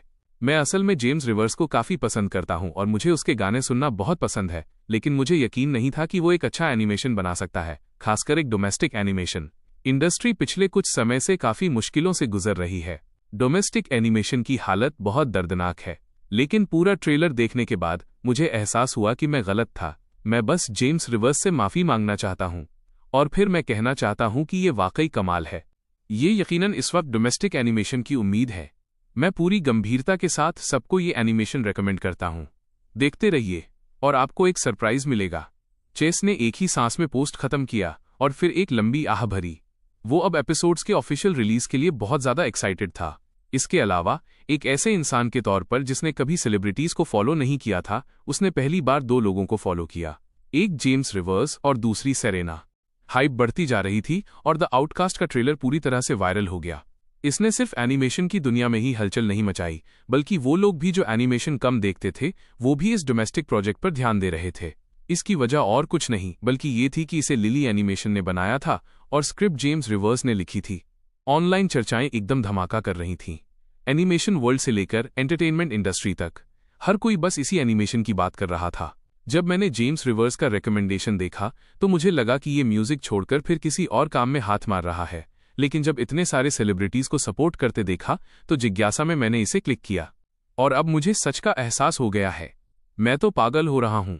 ये किस लेवल का एनिमेशन है। चांदनी रात में बर्ड वॉकिंग वाला सीन बहुत ही स्मूथ था। हाँ, मुझे रूबी का कैरेक्टर बहुत पसंद आया, खासकर वो असली लोकल एक्सेंट। हाँ, यू इडियट कहना एकदम परफेक्ट था। जेम्स रिवर्स गाने लिखने में तो माहिर है ही, अब वो स्क्रिप्ट भी लिख रहा है और वो भी इतनी बेहतरीन। वो इंसान है ही नहीं। भले ही मैं ज्यादा एनीमे नहीं देखता, लेकिन मैं द आउटकास्ट के लिए सच में एक्साइटेड हूं। मुझे ग्रैंडमास्टर बहुत पसंद है, वो बहुत कूल है। मुझे लगता है कि वो पक्का फाइनल बॉस है। ट्रेलर के कैरेक्टर डिजाइन और कहानी ने नेटिजन्स का दिल जीत लिया था। वो सब बेसब्री से फुल एपिसोड्स का इंतजार कर रहे थे। इसी बीच लव एनिमेशन का अबव ऑल बीइंग्स एक कोने में कहीं खो गया था। शायद शुरुआत के 2 घंटों में कुछ लोगों ने उसे देखा हो, लेकिन अब व्यूज लगभग 0 हो गए थे। ऐसा नहीं था कि वो बुरा था, बस द आउटकास्ट इतना शानदार था कि उसके सामने सब फीका पड़ गया। तुलना खुशी छीन लेती है। इस वक्त विल, जिसकी अभी रेबेका से लड़ाई हुई थी, जीने की सारी उम्मीद खो चुका था। उसे अबव ऑल बीइंग्स का अंजाम साफ दिख रहा था। वो इस प्रोजेक्ट में पूरी तरह बर्बाद होने वाला था। वो इस नतीजे को बर्दाश्त नहीं कर पा रहा था, क्योंकि इसे बनाने के लिए उसने अपनी जिंदगी की सारी कमाई लगा दी थी। उसने हर मुमकिन इन्वेस्टर को ढूंढा था, हर जगह से उधार लिया था और ज्यादातर कर्ज उसके खुद के नाम पर था। अभी के हालात ये थे कि कई एम्प्लॉयज अपना सामान पैक करके जा चुके थे। रेबेका ने उससे सारे रिश्ते तोड़ लिए थे और उसे ब्लॉक कर दिया था। इस वक्त उसके पास एक खाली ऑफिस और कर्ज के पहाड़ के अलावा कुछ नहीं बचा था। उसकी हालत चेन फोंग की पुरानी हालत से 100 गुना ज्यादा खराब थी। लिली एनिमेशन के अंदर सब ट्रेलर की कामयाबी का जश्न मना रहे थे। तभी चेन फोंग को एक फोन आया। उसने कॉलर आईडी देखी और उसके चेहरे पर शिकन आ गई। उसने तुरंत फोन नहीं उठाया। काफी देर हिचकिचाने के बाद उसने खामोशी से फोन काट दिया और नंबर ब्लॉक कर दिया। जब उसने नजरें उठाईं तो सामने सबके चेहरों पर खुशी देखी और वो भी मुस्कुरा दिया। एक तरफ खड़े जेम्स रिवर्स ने ये सब देखा और एक हल्की मुस्कान दी। फिर वो पास आया और चेन फोंग का कंधा थपथपाया। फोन नहीं उठा रहे? अब जब तुम कामयाब हो गए हो तो क्या ये बेहतर नहीं होगा कि फोन उठाकर उसकी बातें सुनी जाएं? तो तुम्हारे लिए मैं बस इतना ही हूं, एक छोटा इंसान जो पुरानी बातों को पकड़कर बैठा है ना? चेन फोंग ने उसे चिढ़कर देखा। जेम्स रिवर्स और भी जोर से हंसा। उसने चेन फोंग का कंधा दोबारा थपथपाया। चेन फोंग ने आखिरकार एक लंबी सांस ली और अपने कंधे उचकाए। कामयाब होने से पहले मैं अक्सर सोचता था कि अगर मैं कभी सफल हुआ तो मैं उसके सामने बड़े गर्व से खड़ा होकर साबित करूंगा कि उसका फैसला कितना गलत था। लेकिन अब जब मैं सच में कामयाब हो गया हूं तो मुझे एहसास हुआ कि ये सब अब पास्ट है। खासकर जब मैं यहाँ सबके साथ कड़ी मेहनत कर रहा था, तब मुझे समझ आया कि हमारे साथ आने की वजह हमारे दिल का वो सपना था, और उस सपने पर उसके जैसे इंसान की वजह से कोई दाग नहीं लगना चाहिए। बीती बातें बीत गईं, हमें आगे देखना चाहिए। ये तो बहुत गहरी बात कह दी। बुरा नहीं है, यही वो चेन फोंग है जिसे मैं जानता हूं। तुम्हारे लिए तालियां। जेम्स रिवर्स मुस्कुरा रहा था, लेकिन उस मुस्कान में अब सुकून था। सच तो ये है कि वो पहले फिक्रमंद था। उसे डर था कि कहीं कामयाब होने के बाद चेन फोंग वापस रेबेका के पास न चला जाए। उसे डर था कि वो फिर से मीठी बातों में न आ जाए और वही पुरानी गलतियां न दोहराए, लेकिन उसने ऐसा नहीं किया। हालांकि चेन फोंग बाहर से बेपरवाह दिखता था, पर वो अंदर से बहुत समझदार और सुलझा हुआ था। उसे बखूबी पता था कि क्या सही है। अगले दिन जिसकी किसी को उम्मीद नहीं थी, वो ये था कि रेबेका उनके दरवाजे पर आ खड़ी हुई। हालांकि सिक्योरिटी ने उसे रोक दिया था, पर वो वहां से गई नहीं। वो कंपनी के बाहर इंतजार करती रही। आखिर में चेन फोंग और जेम्स रिवर्स को उससे मिलने बाहर आना पड़ा। एक बार फिर वो तीनों मिले, बस इस बार विल गायब था। रेबेका के चेहरे पर अब भी उस हाथापाई के निशान थे। उसने वैसी ही ड्रेस पहनी थी जैसी वो पहले पहना करती थी। जब उसने चेन फोंग को देखा तो उसने अपना वो पुराना बेचारी वाला चेहरा बनाया, जिसे देखकर जेम्स रिवर्स को लगा कि ये वाकई एक बर्बादी है। उसे तो एक्ट्रेस होना चाहिए था। चेन फोंग, मेरा और विल का ब्रेकअप हो गया है। रेबेका ने आगे बढ़कर चेन फोंग का हाथ पकड़ने की कोशिश की, लेकिन वो पीछे हट गया। फिर वो उसकी तरफ बेचारगी से देखकर बोली, तुम्हारा ब्रेकअप हो गया? उससे मेरा क्या लेना देना? चेन फोंग ने उस औरत को देखा। हालांकि उसके दिल में एक हल्की सी हलचल हुई, फिर भी उसने माथे पर शिकन लाते हुए कहा, चेन फोंग, मुझे पता है तुम मुझसे नफरत करते हो। तुम चाहो तो मुझे मार सकते हो या चिल्ला सकते हो। अगर उससे तुम्हें अच्छा महसूस होता है तो क्या हम पहले की तरह फिर से साथ हो सकते हैं? प्लीज एक बात साफ समझ लो, मुझे अब तुमसे कोई नफरत नहीं है।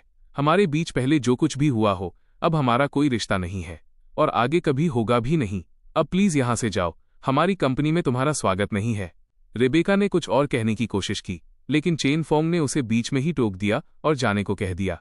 चेन फोंग, क्या तुम्हें इतना बेदर्द होना जरूरी है? जो हुआ उसे किनारे रखो, पर क्या तुम ये कह रहे हो कि तुमने कोई गलती नहीं की? अगर तुमने तब ये बात छिपाई नहीं होती कि तुम एक अमीर खानदान से हो तो मैं तुम्हें छोड़कर कभी नहीं जाती। तुमने मुझसे पहले झूठ बोला था। ये बातें सुनकर जेम्स रिवर्स की लगभग हंसी ही छूट गई। इनसे चेन फोंग भी हैरान रह गया। चेन फोंग की रही सही भावनाएं भी अब पूरी तरह ठंडी पड़ चुकी थीं। जो हुआ उसे किनारे रखो। क्या मजाक है। अब मेरे पास तुमसे बात करने के लिए कुछ नहीं है। तुम्हें यहां रुकना है तो रुको। लेकिन रेबेका, मैं एक बात साफ कर दूं, हमारे बीच अब कभी कुछ नहीं होगा। अगर तुम्हारे अंदर थोड़ी भी गरिमा बची है तो प्लीज मुझे परेशान करना बंद करो। इतना कहकर चेन फोंग मुड़ा और जाने लगा। तभी उसका चेहरा गुस्से से काला पड़ गया। कंपनी के एंट्रेंस के दोनों तरफ तमाशबीन भीड़ जमा थी जो ये सारा ड्रामा देख रही थी। उसने तो यहां तक देखा कि कुछ लोग वाकई वहां बैठकर मूंगफली और बीज खा रहे थे। ये वाकई में अजीब था। ये देखकर कि रेबेका उसे रोकने के लिए हाथ बढ़ाने ही वाली थी, जेम्स रिवर्स सीधे चेन फोंग के सामने आकर खड़ा हो गया। उसने एक मुस्कान के साथ रेबेका की तरफ देखा। जेम्स रिवर्स का वो हैंडसम और मुस्कुराता चेहरा देखकर रेबेका के अंदर एक अजीब सा डर पैदा हो गया। उसने चेन फोंग के सामने नखरे दिखाने की हिम्मत तो की थी, पर जेम्स रिवर्स के सामने उसकी हिम्मत नहीं हुई। उसे अब भी धुंधला सा याद था कि जेम्स रिवर्स तब भी बिल्कुल ऐसा ही दिखता था, जैसे उसे दुनिया की कोई भी ताकत रोक नहीं सकती। उसके लिए अब जेम्स रिवर्स एक सर्वशक्तिमान इंसान जैसा था।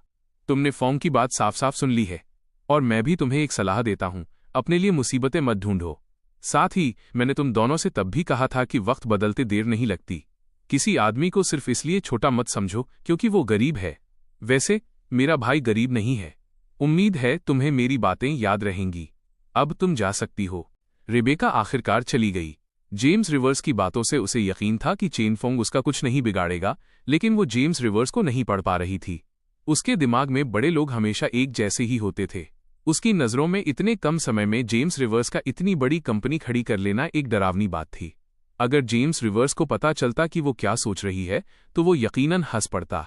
तो अब दूसरों की नज़रों में वो भी एक बड़ा कॉर्पोरेट बिग शॉट बन गया था। 5 दिसंबर को द आउटकास्ट का ऑफिशियल प्रीमियर हुआ। इसे देश के सबसे बड़े एनिमेशन प्लेटफॉर्म पर रिलीज किया गया। प्रीमियर के दिन ही इस डोमेस्टिक एनिमेशन ने 400 मिलियन व्यूज का चौंकाने वाला आंकड़ा छू लिया। ये इतिहास में पहले दिन का सबसे ज्यादा व्यू काउंट दर्ज किया गया। इसके अलावा इसकी रेटिंग ने उसी दौरान रिलीज हुए बाकी सभी एनिमेशन को पीछे छोड़ दिया। किसी डोमेस्टिक एनिमेशन के लिए इस लेवल तक पहुंचना वाकई अविश्वसनीय था।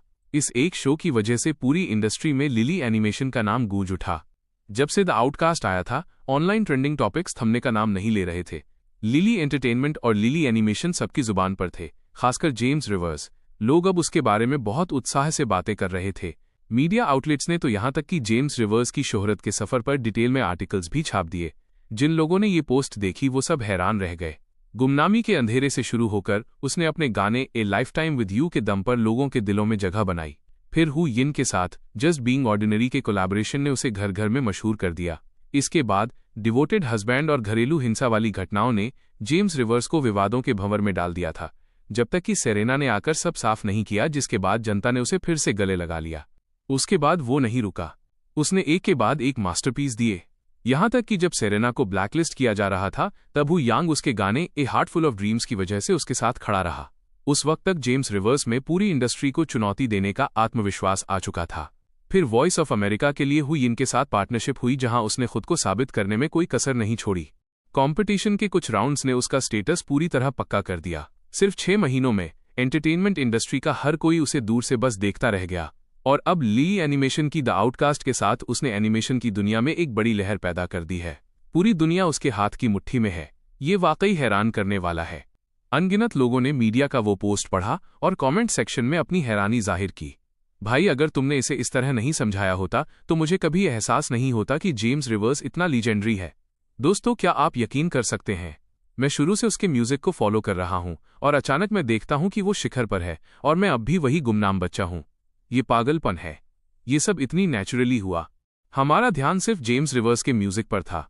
किसी ने उसकी पावर और तरक्की पर गौर ही नहीं किया। एक असली आइडल हमारे सामने है। वो मेरा लक्ष्य है। लेकिन ये सब हमारे सपोर्ट के बिना नहीं हो सकता था। रुको, जेम्स रिवर्स ने इतना पैसा कमाया है, लेकिन मैंने उसे कभी 1 रुपया भी दान करते नहीं देखा। और ये आगे मॉरल पुलिसिंग करने वाले, उस आदमी ने अपनी काबिलियत से पैसा कमाया है। वो दान करे या ना करे, ये उसकी मर्जी है। सही कहा ना? ये उसकी मर्जी है, लेकिन वो हमारे बिना यहां तक नहीं पहुंचता। इंडस्ट्री के हर टैलेंटेड और इज्जतदार इंसान को देखो, वे सब चैरिटी करते हैं। जेम्स रिवर्स ही अकेला अपवाद है। खुद को हम सबके साथ मत जोड़ो भाई। तुम तो ऐसे बोल रहे हो जैसे उसके पास टैलेंट नहीं है और वो सिर्फ तुम्हारी वजह से यहाँ है। हर कोई कहता है कि सेरेना और जेम्स रिवर्स इंडस्ट्री में एक ताज़ी हवा के झोंके की तरह हैं, पर मुझे लगता है कि वे भी बाकी अमीर लोगों की तरह ही हैं। वे दूसरों से अलग नहीं हैं। कोई नहीं जानता कि ये सब किसने शुरू किया, लेकिन इंटरनेट का माहौल अचानक बदल गया। कई लोग इस बात पर बहस करने लगे कि उसे पैसा दान करना चाहिए या नहीं। लिली एंटरटेनमेंट में टीम ने भी ये कमेंट्स और टॉपिक्स देखे। लोग ऐसे कैसे हो सकते हैं? उन्हें ऐसा कहने का क्या हक है? लिली एंटरटेनमेंट जो कुछ भी कमाता है उसका 30% गरीब बच्चों और उन मरीजों की मदद के लिए जाता है जो मेडिकल खर्च नहीं उठा सकते। हर 1 रुपया मिस क्लेयर के रिव्यू करने के बाद ही रिलीज किया जाता है। सेरेना, जेम्स, क्या आप लोग आकर चीजें साफ नहीं करेंगे? मिया हाथ में टैबलेट लिए सोफे पर बैठी थी और गुस्से में स्क्रीन से बात कर रही थी। मिस क्लेयर और बाकी लोगों ने भी उनकी तरफ देखा। वे सब जानते थे कि जेम्स रिवर्स जो पैसा कमाता है उसका 30% हिस्सा अलग अलग पिछड़े इलाकों में जाता है। जिस दिन लिली एंटरटेनमेंट की नींव रखी गई थी उसी दिन स्टारलाइट चैरिटी की शुरुआत भी इसी के साथ हुई थी। बस बात इतनी थी कि जेम्स रिवर्स ने कभी इसके बारे में ढिंढोरा नहीं पीटा। उसने बस खामोशी से अपना काम किया। मिया का वो फूला हुआ गुस्सा भरा चेहरा देखकर सेरेना को थोड़ी हंसी आ गई। उसने मिया के गाल खींचते हुए कहा, हमने बहुत कम समय में बहुत तरक्की कर ली है, इसलिए लोगों का जलना लाजमी है। ये सब बहुत नॉर्मल है। अगर लोग आपसे प्यार करते हैं तो आपसे नफरत करने वाले भी होंगे। अगर तुम ऐसी हर छोटी बात पर गुस्सा होने लगी तो एक दिन खुद को काम के बोझ और तनाव से मार डालोगी। लेकिन वे बहुत परेशान कर रहे हैं। मिया अब भी गुस्से में थी, यहां तक कि वो अपनी कमाई का 30% दान कर रही थी और अब उन्हें इस तरह घसीटा जा रहा था। ठीक है, शांत हो जाओ। कोई जानबूझकर मुश्किलें खड़ी करने की कोशिश कर रहा है, लेकिन ऐसी बात पर हंगामा करना वाकई बचपना है। फिक्र मत करो, बस इसे इग्नोर करो। एक कहावत है, नेकी कर और दरिया में डाल। दिल की सुनो, चाहे रास्ता कोई भी हो। सोफे के दूसरी तरफ बैठे जेम्स रिवर्स ने भी मिया को समझाया। लोग ऑनलाइन कुछ भी कहें, जब तक उसका ज़मीर साफ था सब ठीक था। सफ़ेद कभी काला नहीं हो सकता। लिली एंटरटेनमेंट का दान हमेशा अमेरिकन चैरिटी एसोसिएशन के जरिए किया गया था। हर लेन देन पारदर्शी था, इसलिए उसे कोई चिंता नहीं थी। नेकी कर और दरिया में डाल, दिल की सुनो, चाहे रास्ता कोई भी हो। वहां मौजूद हर किसी ने मन ही मन इन शब्दों को दोहराया। फिर उन सबने जेम्स रिवर्स की ओर देखा और उनकी आंखों में चमक आ गई। यही जेम्स रिवर्स की शख्सियत का जादू था। इस आदमी की तहजीब तो देखो, न केवल उसके गाने लाजवाब हैं, बल्कि उसके बात करने का तरीका भी कितना सुकून देने वाला है। दूसरी तरफ इंटरनेट पर विवाद बढ़ता ही जा रहा था। जेम्स रिवर्स की खामोशी ने इस तूफान को और हवा दे दी। ये एक छोटी सी चिंगारी जैसी थी जो जंगल की आग बनने की धमकी दे रही थी। क्या चाल चली है चेयरमैन लू? बस कुछ ट्रोलर्स की मदद से हमने पानी गंदा कर दिया है। जेम्स रिवर्स पक्का इससे निपटने में थक गया होगा। लूगा के ऑफिस में ऑपरेशंस डायरेक्टर खुशी खुशी लूगा की चापलूसी कर रहा था। लूगा ने ही उसे ये सब करने का ऑर्डर दिया था। उसे उम्मीद नहीं थी कि इंटरनेट वाकई जेम्स रिवर्स के खिलाफ इस कदर खड़ा हो जाएगा। किसने कहा कि मैं इसका इस्तेमाल पलटवार करने के लिए करने वाला था? अगर जेम्स रिवर्स ऐसी छोटी सी चीज से रुक जाता तो वो जेम्स रिवर्स नहीं होता। लूगा के चेहरे पर कोई भाव नहीं थे। उसे अपने जूनियर की चापलूसी में जरा भी दिलचस्पी नहीं थी। अगर हम पलटवार नहीं कर रहे हैं तो हम ये सब कर क्यों रहे हैं? अपने बॉस को इम्प्रेस करने में नाकाम रहने पर डायरेक्टर थोड़ा शर्मिंदा हुआ और उसने उलझन में पूछा, ये सिर्फ जेम्स रिवर्स का ध्यान भटकाने के लिए है ताकि उसका फोकस थोड़ा कम हो सके। उन चीजों के बारे में मत पूछो जो तुम्हारे काम की नहीं है। लूगा ने उसे एक ठंडी नजर से देखा। ठीक है, तो मैं अब चलता हूं, आप देख लीजिए। डायरेक्टर ने एक अजीब सी मुस्कान दी और फौरन वहां से चला गया। कोई भी ये अंदाजा नहीं लगा पा रहा था कि लूगा आखिर करना क्या चाहता है। इसमें जेम्स रिवर्स भी शामिल था। उसे पता था कि इस घटना के पीछे कोई ना कोई तो है, लेकिन उसे इसका मकसद समझ नहीं आ रहा था। उस पर कीचड़ उछालना, उसका ध्यान भटकाना ताकि वो वॉइस ऑफ अमेरिका पर फोकस न कर सके। अगर ऐसा था तो जेम्स रिवर्स बस यही कह सकता था कि ये तरीका अपनाने वाला बहुत बड़ा बेवकूफ़ है। ये सोचना कि ऐसी छोटी बात उसे गाने लिखने से रोक लेगी सरासर मजाक था। लेकिन इस घटना के शुरू होने के दूसरे दिन 3 लोग लिली एंटरटेनमेंट पहुंचे। ऐसे लोग जिनकी जेम्स रिवर्स को भी उम्मीद नहीं थी। जब वे तीनों पहुंचे तो जेम्स ऑफिस में नहीं था। रिसेप्शनिस्ट ली वेनजिंग ने अपने सामने खड़े उन 3 प्रभावशाली बुजुर्गों को देखा और सोचने लगी कि आखिर ये कौन हो सकते हैं। साथ ही वो फौरन उनका स्वागत करने के लिए खड़ी हो गई। नमस्ते, मैं आप तीनों की क्या मदद कर सकती हूँ? बेटा, हम जेम्स रिवर्स से मिलना चाहते हैं। क्या वो ऑफिस में हैं? सबसे आगे खड़े बुजुर्ग ने मुस्कुराते हुए जवाब दिया। इस बीच वे तीनों आसपास के माहौल का जायजा ले रहे थे। आप मिस्टर रिवर्स से मिलना चाहते हैं? कृपया थोड़ा इंतजार कीजिए। वो अभी यहाँ नहीं है, लेकिन मैं आपके लिए उनसे कांटेक्ट करती हूँ। तो फिर उन्हें बता देना कि लिन गुडोंग उनसे मिलने आए हैं। जी जरूर, आप तीनों तब तक लाउंज में बैठिए। मिया, जेम्स से कोई मिलने आया है, जरा यहाँ आकर मेरी मदद करो। ली वेनजिंग ने जल्दी से जवाब दिया। उसे एहसास हो गया था कि ये तीनों बुजुर्ग बहुत अहम लोग हैं, इसलिए उसने फौरन मिया को उन्हें रिसीव करने के लिए बुलाया। किसी अनादर के डर से मिया भागती हुई आई और तीनों को लाउंज में ले गई। उसने उन्हें चाय पिलाई और उन तीनों ने शालीनता से उसका शुक्रिया अदा किया। फिर उनमें से एक ने दूसरे की तरफ मुस्कुराते हुए शिकायत की, लिन, मैंने कहा था कि हमें पहले फोन कर देना चाहिए था। ऐसे बिना बताए कौन आता है? अरे मैं तो बस उसे सरप्राइज देना चाहता था। नौजवानों को ऐसी चीजें पसंद आती हैं। मुझे अंदाजा नहीं था कि बच्चा इस वक्त ऑफिस में नहीं होगा।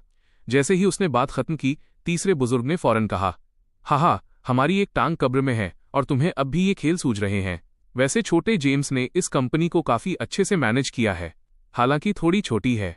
मैंने तुम लोगों को रोज उसकी तारीफ करते सुना है, इसलिए मैं उससे जल्द से जल्द मिलना चाहता था।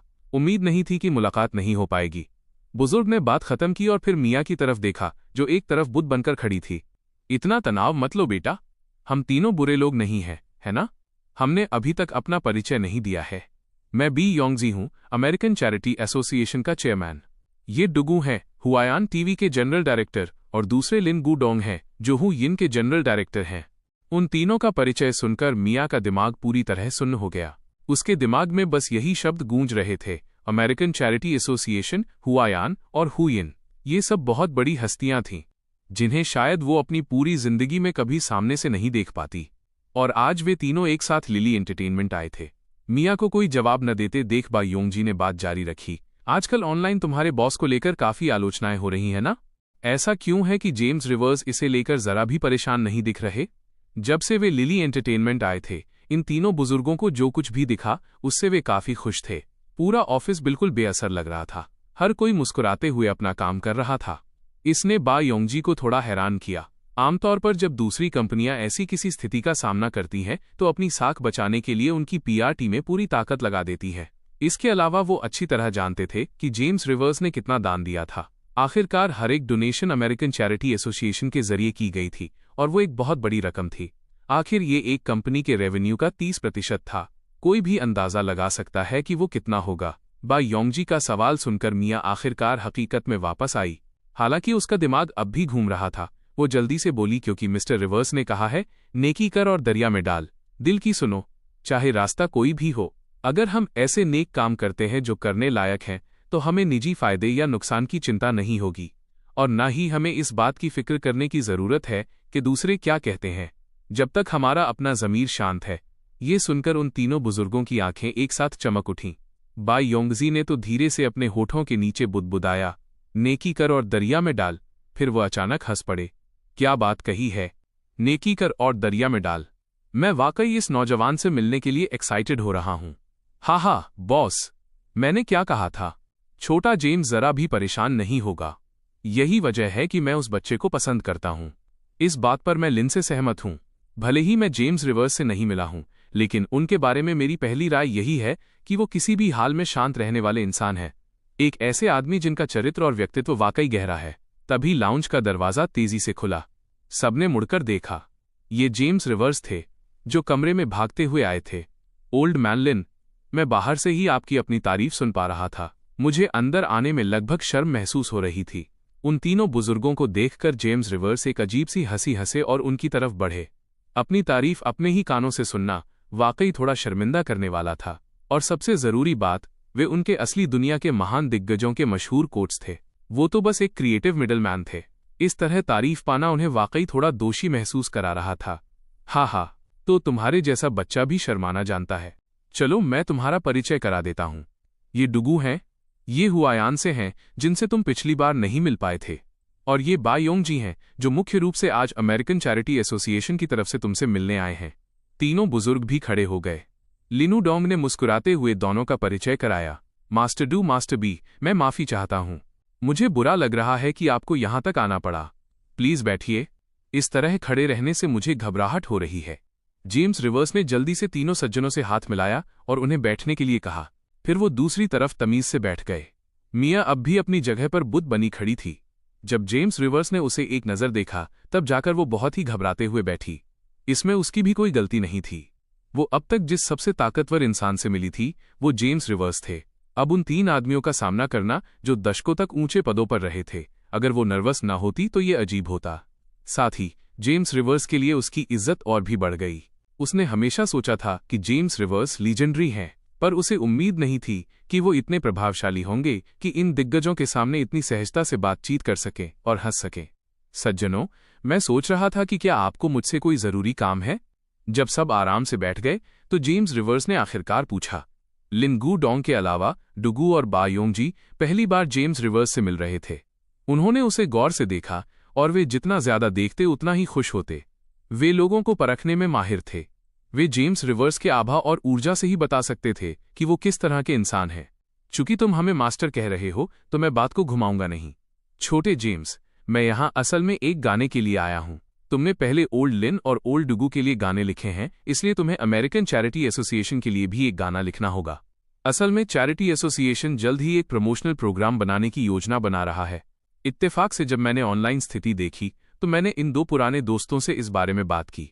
हमने फैसला किया कि तुम्हारे पास आना एकदम सही रहेगा। तुम मशहूर हो, तुम्हारी सॉन्ग राइटिंग बेहतरीन है और तुम्हारा चैरिटी का काम भी काबिले तारीफ है। मुझे इससे बेहतर कोई और नहीं सूझा। तो छोटे जेम्स, तुम क्या सोचते हो? क्या तुम इसमें इंटरेस्टेड हो? बा योंगजी ने जेम्स रिवर्स की ओर देखा और खुशी खुशी बात की। बाकी 2 बुजुर्गों ने भी उनकी तरफ देखा। उन तीनों को एक साथ अपनी ओर घूरते देख जेम्स रिवर्स ने महसूस किया कि दबाव बहुत ज्यादा है। वे पहले ही उनके दरवाजे पर आ चुके थे। क्या वो वाकई कह सकते थे कि उन्हें दिलचस्पी नहीं है? जाहिर है मैं इंटरेस्टेड हूं। मास्टर बी, ये प्रमोशनल प्रोग्राम कब टेलीकास्ट होने वाला है? हमें उम्मीद है कि हम इसे इस महीने के बीच तक लॉन्च कर देंगे। चूंकि तुमने हाँ कह दी है छोटे जेम्स, तो अब मेरा दिल सुकून में है। और चिंता मत करो, हम तुम्हारी मेहनत का फल जरूर देंगे। इंटरनेट पर अभी जो माहौल है उसे वाकई बदलने की जरूरत है। लोग आजकल कुछ भी कहने की हिम्मत कर लेते हैं। वे यहां तक कि हमला करने के लिए जनता की राय भड़काने का सहारा लेते हैं। अब वक्त आ गया है कि उन्हें हकीकत का आईना दिखाया जाए। जेम्स रिवर्स के रवैये ने बा योंगजी को वाकई खुश कर दिया। कोई ताज्जुब नहीं कि लिन गूडोंग लगातार इस नौजवान की तारीफ करते थे।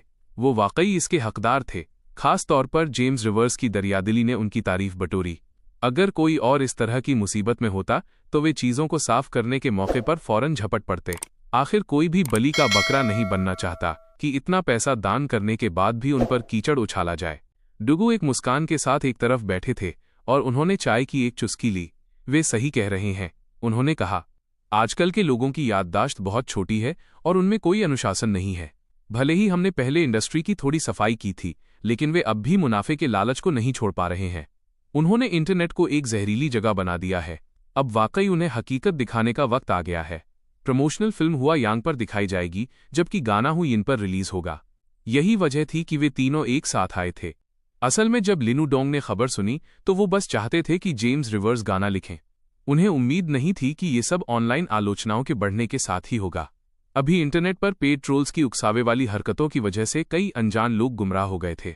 ये टॉपिक ट्रेंडिंग लिस्ट में टॉप पर बना हुआ था। यहां तक कि जेम्स रिवर्स और सेरेना के ट्विटर अकाउंट्स पर भी नफरत फैलाने वालों की भीड़ लग गई थी। हालांकि ज्यादातर लोग उन ट्रोल्स के खिलाफ उनका जमकर बचाव कर रहे थे।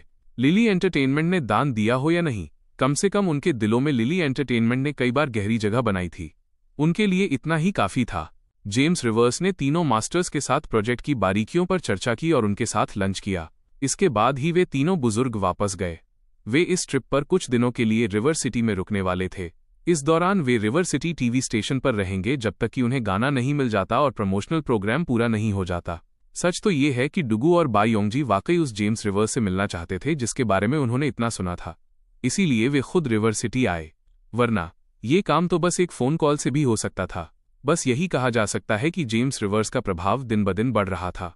यहां तक कि ये दिग्गज भी अपनी आंखों से देखना चाहते थे कि वो आखिर किस तरह का इंसान है। दूसरी ओर स्काईलाइन एंटरटेनमेंट में अप्रत्याशित खामोशी थी। एक के बाद एक लगे झटकों के बाद जब शिया फे ने अपना कॉन्ट्रैक्ट खत्म करने का फैसला किया, तब भी स्काईलाइन एंटरटेनमेंट ने अच्छे बनने का नाटक किया। उन्होंने कॉन्ट्रैक्ट की शर्तों का पूरी तरह पालन किया और शिया फे को जाने दिया। इसकी कोई और वजह नहीं थी। टिन शिनशी अब उनसे वाकई डर गया था। उसने अपनी जिंदगी में कई तूफानों का सामना किया था, लेकिन ये पहली बार था जब किसी ने उसे दिल से इतना बेबस महसूस कराया था। जेम्स रिवर्स वाकई एक मनहूस इंसान था। ऐसा लगता था कि जब भी वो जेम्स रिवर्स के खिलाफ जाता कुछ बुरा हो जाता, खासकर जब लिली एनिमेशन सामने आया।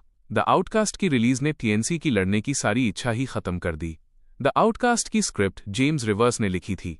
ओह, इसका मतलब ये था कि अगर जेम्स रिवर्स ने कभी फिल्म इंडस्ट्री में आने का फैसला किया तो वो मिनटों में स्काईलाइन एंटरटेनमेंट को कुचल सकता था। आखिरकार स्क्रीन राइटिंग की स्किल्स तो हर जगह एक जैसी ही होती हैं। अगर जेम्स रिवर्स आज द आउटकास्ट रिलीज करके पूरी एनिमेशन दुनिया को चौंका सकता है, तो कौन कह सकता है कि वो कल द लेजेंड ऑफ टू जैसा कुछ रिलीज करके फिल्म और टीवी इंडस्ट्री में धमाका नहीं कर देगा। चेयरमैन टीएन, क्या हम वाकई लिली एंटरटेनमेंट के साथ हाथ मिलाने जा रहे हैं? टीएन शिनिंग के ऑफिस में उसकी सेक्रेटरी ने दस्तावेजों को देखा। उसकी आंखों में खुशी की एक चमक थी, लेकिन फिर भी उसने सवाल किया, मेरे पास और क्या चारा है? क्या मैं जेम्स रिवर्स के आने और मुझे फिर से बर्बाद करने का इंतजार करूं? वैसे भी हमारे बीच शुरू से कोई बड़ा झगड़ा नहीं था। मौत की लड़ाई लड़ने की कोई जरूरत नहीं है, बस इसे यहीं खत्म करते हैं। टिएनशिनी ने अपनी नाक पर टिके सुनहरे फ्रेम वाले चश्मे को ठीक किया। उसने अपनी सेक्रेटरी की आंखों में खुशी की वो लहर देख ली थी। पता चला कि उसकी अपनी सेक्रेटरी को भी यही लगता था कि लिली एंटरटेनमेंट के साथ जुड़ना ही सही कदम है। उसने एक लंबी सांस ली। बस यही कहा जा सकता है कि जेम्स रिवर्स वाकई एक डरावना आदमी था। उसका अस्तित्व ही तर्क से परे था। वो कुदरत का एक करिश्मा था। हकीकत में बाहर की दुनिया चाहे कुछ भी सोचे, जेम्स रिवर्स तीनों मास्टर्स की बात मान चुका था। वो उन्हें 3 दिनों में एक बेहतरीन गाना दे देगा, और इस गाने के लिए जेम्स रिवर्स के दिमाग में पहले से ही एक परफेक्ट चॉइस थी। जब बात चैरिटी की आई तो उसके मन में सबसे पहले यही पुराना गाना आया। आखिरकार उसकी अपनी पुरानी दुनिया में जब भी वो ये गाना सुनता था, उसे पता होता था कि ये दान करने का समय है। अगले दिन वॉइस ऑफ अमेरिका का 5वां एपिसोड आया। जेम्स रिवर्स ने इस एपिसोड के लिए भी एक गाना तैयार किया था, लेकिन उसे हैरानी हुई कि इस एपिसोड का फोकस लिली एंटरटेनमेंट के स्टेज पर नहीं था। तीनों मैचों में छोटी कंपनियां सिंहासन को चुनौती दे रही थीं, और ये तीनों छोटी एंटरटेनमेंट कंपनियां वही थीं जिन्होंने हाल ही में लिली एंटरटेनमेंट के प्रति अपनी दोस्ती दिखाई थी। इस बार उनकी परफॉर्मेंस साफ तौर पर उस हाइप का फायदा उठाने के लिए थी। उन्होंने अच्छे और पुराने गाने गाए। लिली एंटरटेनमेंट ने भी उसी तरह का बर्ताव किया। उन्होंने कोई नया गाना रिलीज नहीं किया और पुराने गानों के साथ ही जवाब दिया। आखिरकार मुस्कुराते हुए चेहरे पर कोई वार नहीं करता। उन्होंने दोस्ती दिखाई थी, इसलिए लिली एंटरटेनमेंट उन्हें कुचलने वाला नहीं था। ये कहना होगा कि जिन कंपनियों ने दोस्ती दिखाई थी उनमें बड़े आंतरिक बदलाव आ रहे थे। यहाँ तक कि उनके कलाकारों के कॉन्ट्रैक्ट भी लिली एंटरटेनमेंट के कॉन्ट्रैक्ट सिस्टम की तरह बनाए जा रहे थे। अनजाने में ही एंटरटेनमेंट इंडस्ट्री का नक्शा बदल रहा था। एक बार जब कोई नियम बहुमत के लिए सामान्य बन जाता है तो वो एक नया स्टैंडर्ड बन जाता है। जनता ने इसे स्वाभाविक रूप से स्वीकार कर लिया था। यहाँ तक कि स्काईलाइन एंटरटेनमेंट ने भी बदलाव किए थे, और लोग भी धीरे धीरे इंडस्ट्री में हो रहे इन बदलावों के आदी हो रहे थे। इसलिए इस बदलाव को लेकर ऑनलाइन ज्यादा चर्चा नहीं थी। जाहिर है अब भी कुछ पुराने ख्याल के लोग थे जो पुराने इंडस्ट्री मॉडल से चिपके हुए थे। हालांकि नए मॉडल के प्रभाव की वजह से उनकी स्थिति दिन ब दिन मुश्किल होती जा रही थी। अंतर साफ था, कोई भी कलाकार मूर्ख नहीं होता। उन कंपनियों के कई कलाकारों ने साथ छोड़ना शुरू कर दिया था, और नए टैलेंट को भर्ती करना मुश्किल हो गया था। अगर वे नहीं बदलते तो उनकी कंपनियों का टिक पाना और भी मुश्किल हो जाता।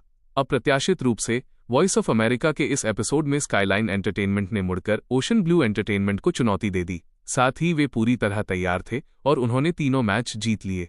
इस अचानक हुए घटनाक्रम ने सबको हैरान कर दिया और ओशन ब्लू एंटरटेनमेंट पूरी तरह दंग रह गया।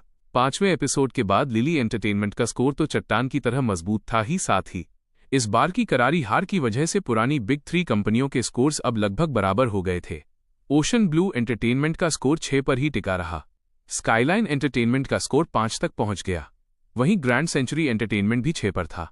इन 3 दिग्गज कंपनियों के बीच ओशन ब्लू और ग्रैंड सेंचुरी स्काईलाइन से सिर्फ 1 पॉइंट आगे थे। साफ था कि स्काईलाइन इतनी आसानी से इस कंपटीशन से हार मानने वाली नहीं थी। इसने आखिरी नतीजे को बेहद रोमांचक बना दिया था। स्काईलाइन एंटरटेनमेंट यकीनन चीजों को पलटने की ताक में थी। उसी पल ओशन ब्लू और ग्रैंड सेंचुरी एंटरटेनमेंट ने अपनी सावधानी बढ़ा दी। स्काईलाइन की इस चाल ने डेविड यांग और टीएन शिन को गुस्से और हैरानी में डाल दिया। क्या तुम लिली एंटरटेनमेंट को नहीं हरा सकते तो अब ओशन ब्लू और ग्रैंड सेंचुरी को परेशान करने लगे? क्या तुम्हें सच में लगता है कि हम इतने कमजोर हैं? लेकिन फिर भी उन तीनों की ताकत लगभग एक जैसी थी। ऐसा करके स्काईलाइन शायद वाकई बाजी पलट दे। मिसाल के तौर पर इसी एपिसोड में किसी के कुछ समझने से पहले ही स्काईलाइन ने 3 पॉइंट्स झपट लिए थे। इसके जवाब में डेविड यांग और टीएन शिनशी ने भी अपनी तैयारियां शुरू कर दी। इसी वजह से अगले यानी छठे एपिसोड में इंडस्ट्री एक बार फिर बड़े दिग्गजों के टकराव के दौर में पहुंच गई। बस इस बार इसका लिली एंटरटेनमेंट से कोई लेना देना नहीं था। तीनों दिग्गज कंपनियों के स्कोर्स एक दूसरे का पीछा कर रहे थे। ग्रैंड सेंचुरी और ओशन ब्लू के बीच सिर्फ 1 पॉइंट का फासला था। हालात बहुत धुंधले थे। इसी बीच जेम्स रिवर्स को लेकर ऑनलाइन चैरिटी डोनेशन वाली बहस अब भी वहीं अटकी हुई थी। इंटरनेट पर दलीलें और भी तीखी होती जा रही थीं और इस हाइप के कम होने के कोई आसार नहीं दिख रहे थे। लेकिन इन सबके बावजूद जेम्स रिवर्स ने पूरी तरह खामोशी बनाए रखी। ऐसा लग रहा था जैसे पूरी लिली एंटरटेनमेंट ने एक साथ अपनी आवाज खो दी हो। कोई नहीं जानता था कि इन दिनों जेम्स रिवर्स ऑफिस और टीवी स्टेशन के बीच चक्कर काटने में व्यस्त था। चैरिटी प्रोग्राम के लिए गाना कई दिन पहले ही लिखा जा चुका था और पिछले कुछ दिनों से वो उन तीनों बुजुर्गों के साथ मिलकर प्रोग्राम की जांच कर रहा था। ताकत और पैसे की इस दुनिया में प्यार कभी इतना आसान नहीं होता और ये कहानी तो बस अभी शुरू हुई है। अगर आप आखिर तक उनके सफर को फॉलो करना चाहते हैं, वीडियो को लाइक करें और अगले चैप्टर के लिए हमारे साथ बने रहें।